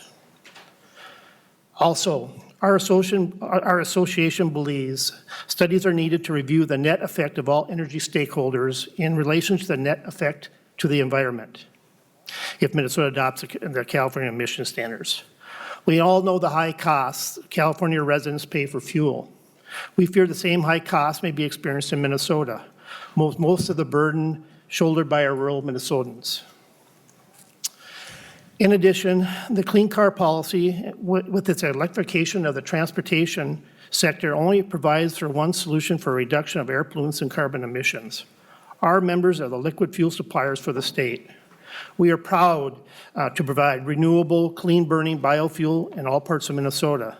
These products include E15, E85, and B20 biodiesel. The use of these biofuels, along with the leadership provided by the governor to remove roadblocks limiting the expansion of more ethanol and biodiesel usage, provides cleaner burning, lower emissions. These biofuels come from a renewable source, a truly renewable fuel, along with cost savings to consumers. These renewable biofuels support our local farmers. It is produced right here in our own backyard by our Minnesota farm families. Biofuels greatly lessens our dependence on foreign oil, in conclusion. Our association wants to stress that there are other options to reduce air pollutants and reduce carbon emissions other than just moving our transportation system to electric vehicles. Every electric vehicle on the road reduces our ability to provide biofuel in our state. And finally, with or without California's emission standards, we believe in the future electric vehicles will play a role in the transportation. With that in mind, we are the experts in providing energy to the transportation system. When the EV demand requires infrastructure, we are the ones to fill that need. The infrastructure funds provided by federal, state, and local initiatives should be directed to our industry. Mr. Chair and members of the committee, thank you for allowing me to share my concerns. Thank you very much. Appreciate that. And if anybody has any questions of these folks, certainly get a hold of, if you can hang around for after the meeting. I'm not sure when the meeting is going to be done, but we're working in that direction. Is it Plug in Connect? That's correct, Chair. Please identify yourself and thank you, and really brief, please. All right, Chairs, Senators. My name is Jukka Kukkonen. My company is Plug in Connect. I'm an automotive engineer, and I have worked in the past for Ford as technical trainer and area manager. For the last 10 years, I have worked as an EV market consultant here in Minnesota, and I also teach EV market and technologies course at the University of St. Thomas. So if anyone has any detailed questions about EVs and technology, happy to talk with you later about these things. Our family has driven with EVs for the last 8 years and over 100,000 miles. They work great in the wintertime. Best cars ever for that use. I'm not paid by anyone to testify here, so I represent myself. I also have worked since 2011 with Minnesota auto dealers, training them on EV sales and working with promotional efforts. And since I've done EV education here in Minnesota for the last 10 years, I've seen an increased interest among general public towards EVs. And recent polls by AAA, where they said 2018 that 20% of the Americans are interested in EVs, that's 50 million people. That's quite a bit. And then in 2019, Consumer Reports did a study in Minnesota. They said 6 to 10 people in Minnesota are interested in EVs, and 30% would consider one in next 2 years, if we have those available. So what is holding us back is the vehicle availability at our local dealers. I looked at last week, and presently we have 56,000 new vehicles at the light-duty vehicles at Minnesota dealers, and out of those, 200 are EVs. 200 out of 56,000. That's not much of a consumer choice right there. Only Audi, Mitsubishi, and Tesla have decent selection at the dealers right now. In addition to that, there are a couple of active Chevrolet and Nissan dealers, but when it comes to the rest of the dealers, customers are lucky if they can find one EV at these dealerships. At the same time, average Ford dealer lot has 33 F-150s, and average Toyota dealer has 32 Camrys on their lot.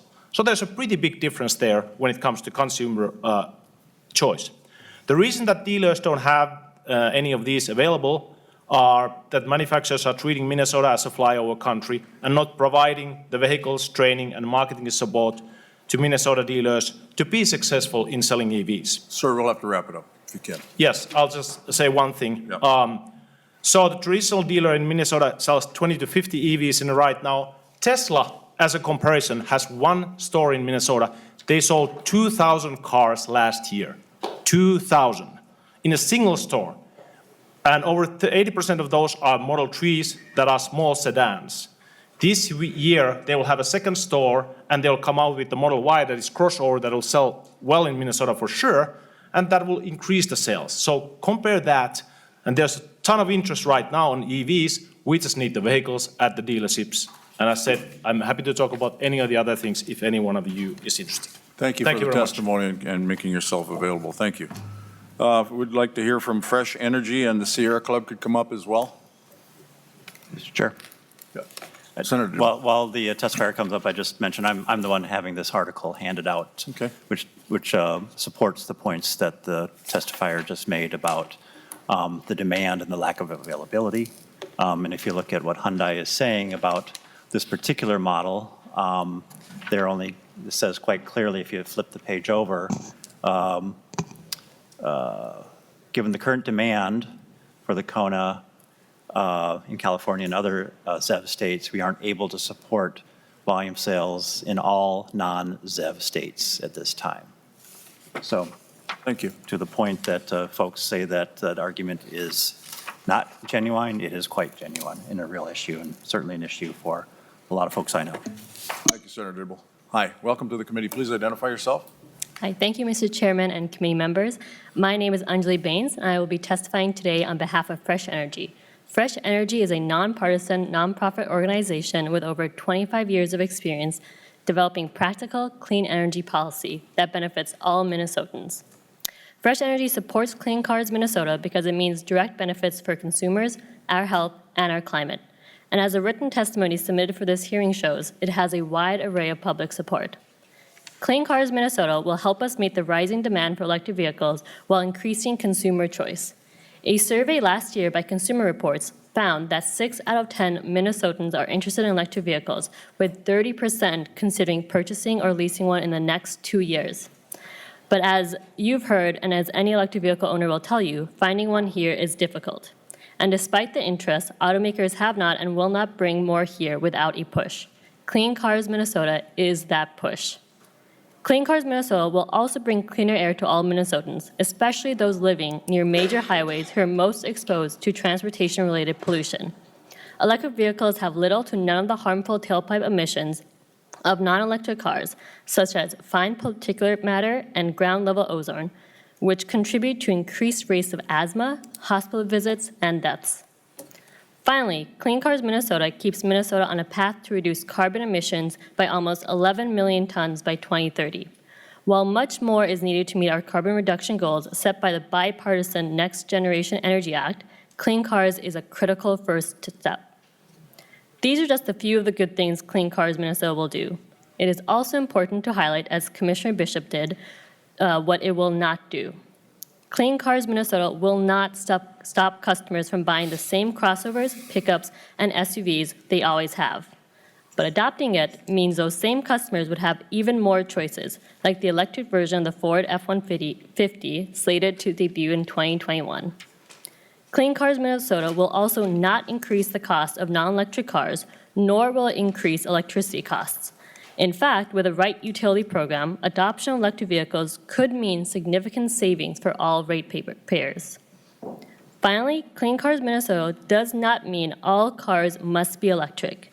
It only applies to new passenger vehicle sales, and under the current program, it's estimated that less than 8% of those sales would need to be electric in 2025.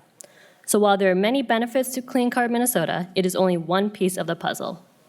Clean Cars Minnesota is a chance for Minnesota to show real leadership in the Midwest on health, climate, and consumer choice. Thank you. Thank you very much. Mr. Regal?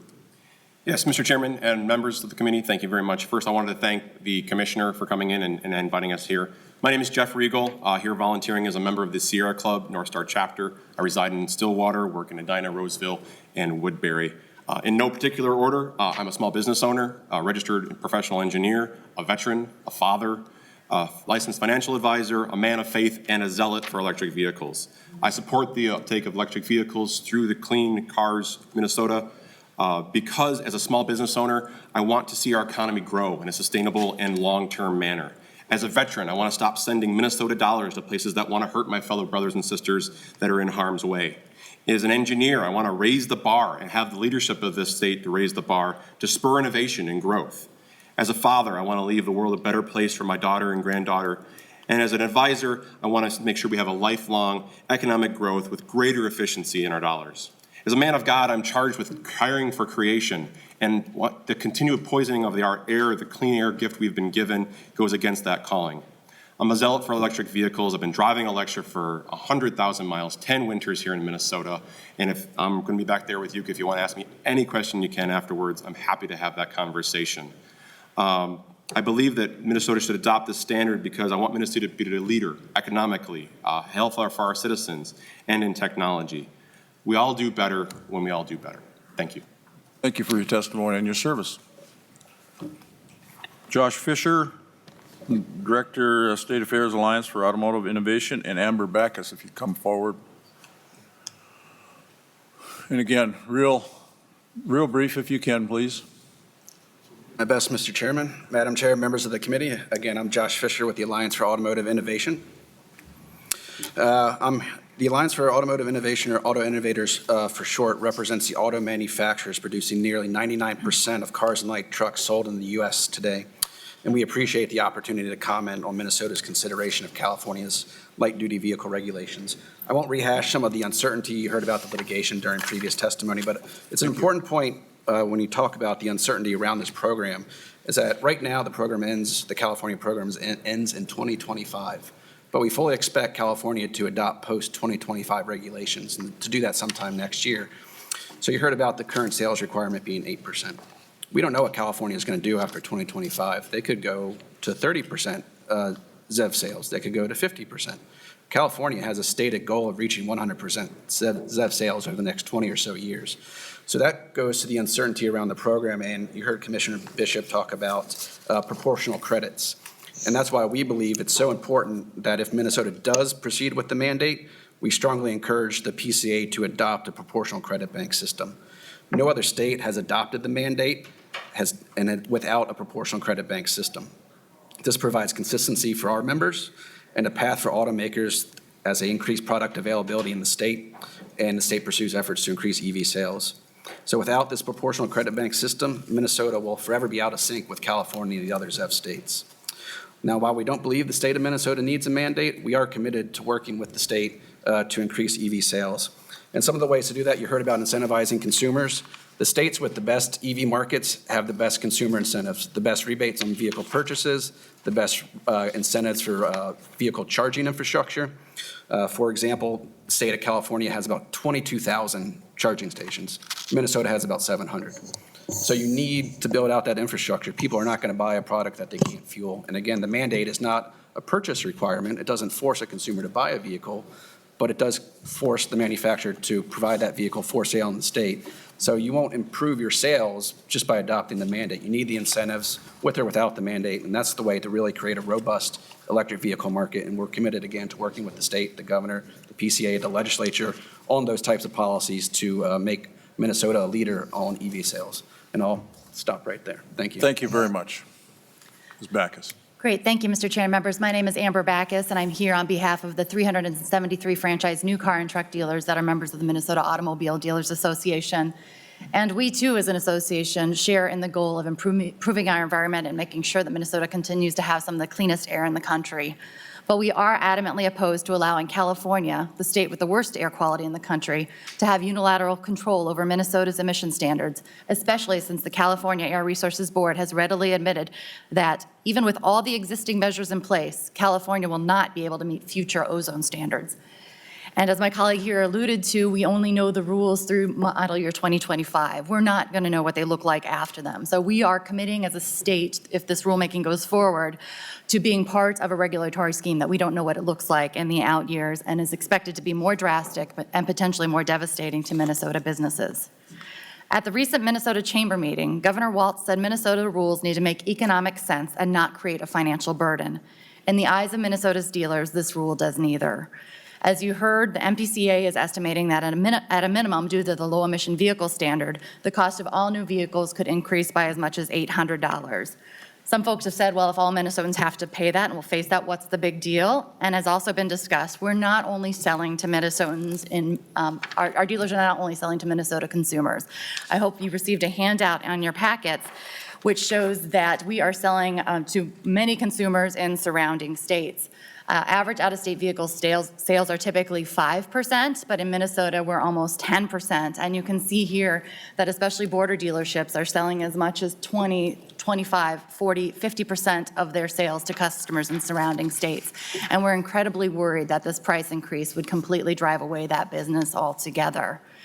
And besides driving away those out-of-state customers, I think that $800 increase could make a new vehicle less affordable and accessible to Minnesotans, and they might choose to buy used instead, which is great, but again, that would negate the benefits of this proposed rulemaking. This price increase would also impact the ability of dealers to manage their inventory. We often use dealer trades with dealers in surrounding states to make sure that we can find the vehicles that customers want. Dealers don't carry every single model and color of vehicles on their lots. Part of that is due to space considerations, but it's largely financial. Dealers purchase their inventory from the manufacturers. They are not given it to sell, and I think some folks aren't aware of that. This requires a major capital investment, and if you don't sell your vehicles, you're going to face significant interest costs that you will have to carry. And I only bring that up because with regard to the zero-emission vehicle mandate being proposed, the PCA has said that under ZEV, no one will be required to purchase an EV, but under the rule, the dealers will. As we've talked about, the mandate requires the automakers deliver for sale a certain percent of EVs, 8% by 2025. That requirement on the automaker is satisfied when a dealer buys the inventory. It's when we purchase it. So effectively, dealers are being asked to make the investments and take the financial risk of this program. Once the dealer purchases the vehicle, there's no guarantee that consumers are going to buy them. Every month a vehicle sits on a dealer's lot, as I said, they lose money. And since automakers will also be required to deliver more EVs, there will be less supply of the pickup trucks and SUVs that Minnesotans want to buy. 82% of the vehicles sold in the state now are those. And unfortunately, on the EV side of things, we don't have a lot of those models right now. This is a supply-side policy that won't encourage demand, and as you also heard, the states that have had success in selling more EVs are doing so by providing purchase incentives. Maine is a ZEV state, has been since 2001. Their EV vehicle sales trail Minnesotans currently because they don't provide any financial incentives. So we are very concerned about the fact that we are promoting the supply side and not the demand side to make EVs more price competitive to consumers, comparable with their equivalent gas-powered vehicles. And again, we're not seeing the models in the marketplace yet that are also going to drive the demand.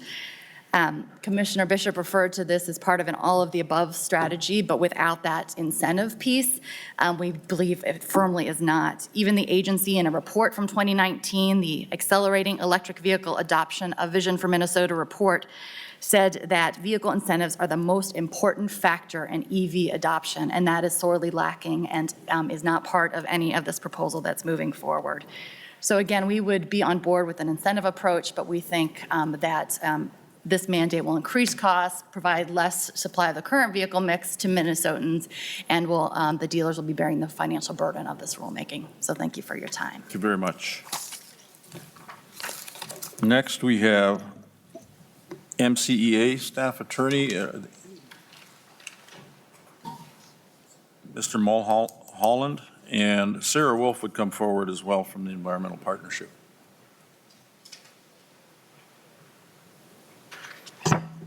Thank you. Welcome to the committee.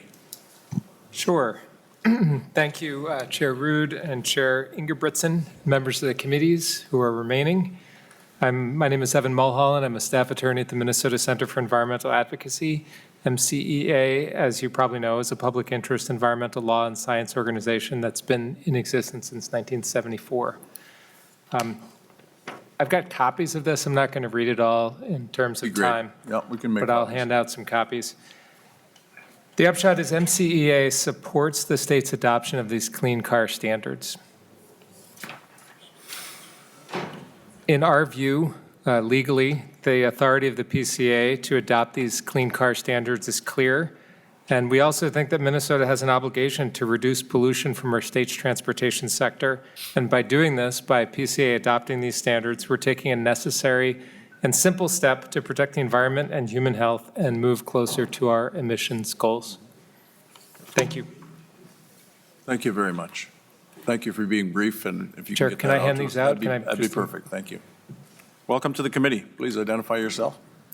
Thank you, Chair Ingebrigtsen and Chair Ruud and members of the committee. My name is Sarah Wolf. I'm with the Minnesota Environmental Partnership, or MEP. We're a coalition of about 70 organizations, environmental and conservation organizations across the state. And our coalition is solidly behind this rulemaking. We not only need to do it for reasons that have been mentioned in terms of putting ourselves on a better trajectory in terms of transportation emissions, but more than that, Minnesotans really want to do it. They like the idea of doing something that is better for air quality, better for climate, and better for their budgets. So it's just that the options that they can explore at dealerships are currently more limited, and that limits their options. So this rulemaking is about giving options not only to the people shopping for cars, but to the dealers those dealers who would like to provide those options, but aren't able to currently because the models are being prioritized to other states. Thank you so much. Thank you. And thank you for being brief. The last is Mr. Orr from the Center of the American Experiment.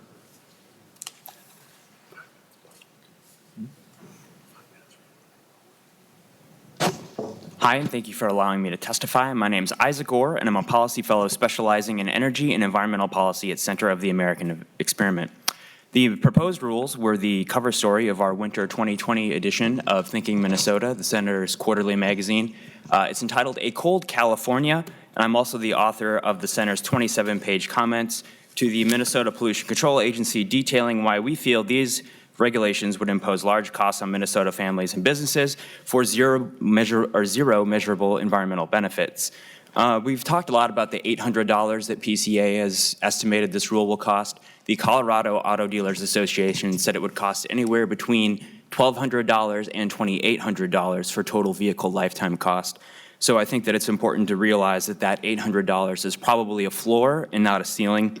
The Auto Dealers Association in Colorado said it would take 11 years for the regulations to produce a net benefit. The average car in Minnesota is 11.8 years, and the new vehicle buyer only owns their car for about 6 years. So they would never see that benefit materialize. MIT has said that electric vehicles are more expensive than conventional cars and will remain so for the foreseeable future. And I'd also like to point out that Minnesota's air already meets all applicable state and federal air quality standards, and that's MPCA data.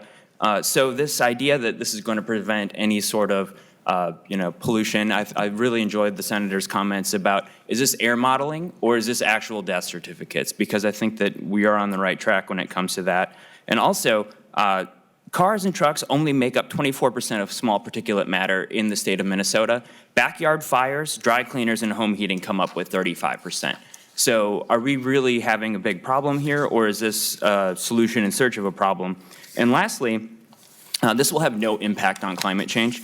When you look at the proposed rule, the governor's administration was saying this will avert 2 million tons of CO2 every single year. That's about 1.3% of the state total, according to MPCA's website.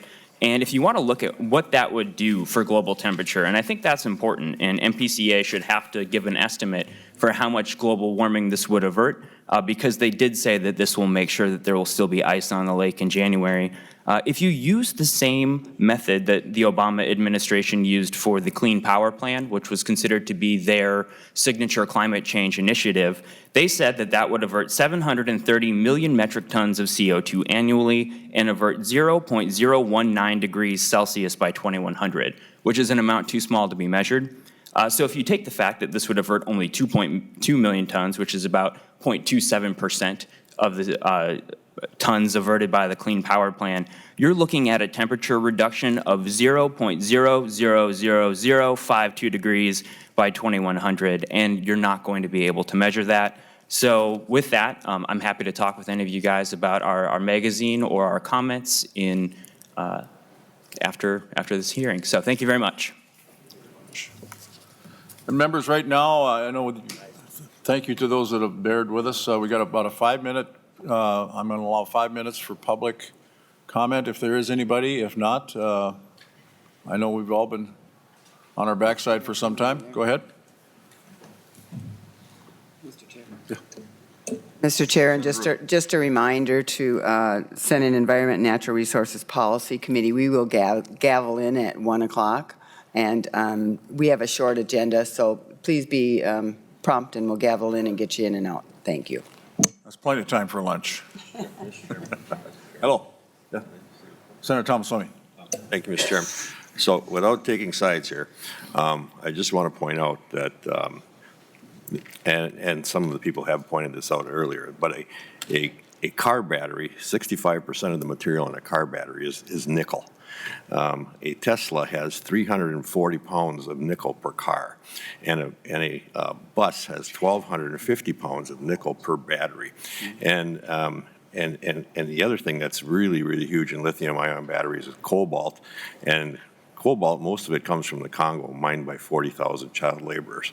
And we have all of these materials in northeastern Minnesota that we can mine safely and provide really good jobs for. So I'm not sure why this isn't a supply and demand issue, but if it is something where we have to provide incentives, then we should be getting the minerals right from our own state. Good comments. Hi, welcome to the committee. Mr. Chair, thank you for the opportunity. I will be brief. My name is Kevin Lee. I am the State Policy Director for the Blue Green Alliance, which is an organization that unites America's largest labor unions and environmental organizations. So I'm here to talk about one thing, which is the role that these rules play in spurring innovation and job growth in Minnesota, helping to rebuild our middle class. For BGA, one of the most important issues is this, that we stand at a crossroads for manufacturing and the middle class. And manufacturers in the U.S. have risen to the challenge of building the next generation of vehicles. And currently, many of the market-leading EVs are assembled right here in the U.S., creating high-skill, high-wage, and family-supporting jobs. But this global leadership is not assured. Our competitors in Europe and Asia are making deep investments in EV manufacturing and putting into place policies to drive their own manufacturing and technology leadership in advanced vehicles. So without action, we are at risk of falling behind the rest of the world. In our state alone, and I'll finish with this, there are 16 manufacturers and assemblers producing components that improve fuel economy and cut greenhouse gas emissions. These 16 companies employ over 3,000 Minnesotans. These Minnesota companies manufacture hybrid electric drive system components, propulsion systems for full battery electric vehicles, thermal management systems for electronic and power systems in advanced vehicles, and these are just a few of the Minnesota businesses that depend on innovation and advancement in the automotive industry. For those reasons, we urge support for this rule, and I thank you for the opportunity.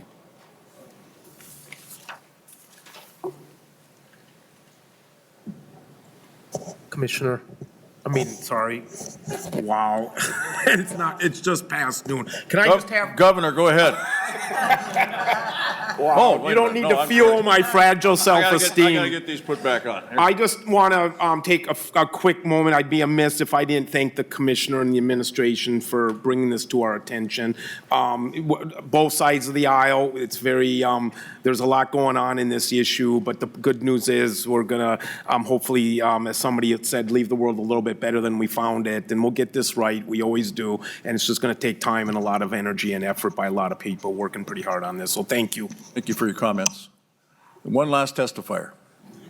Thank you very much. My name is Jamie Gaither. I am from outstate Minnesota, and I appreciate the senators who've remained to hear comments from citizenry.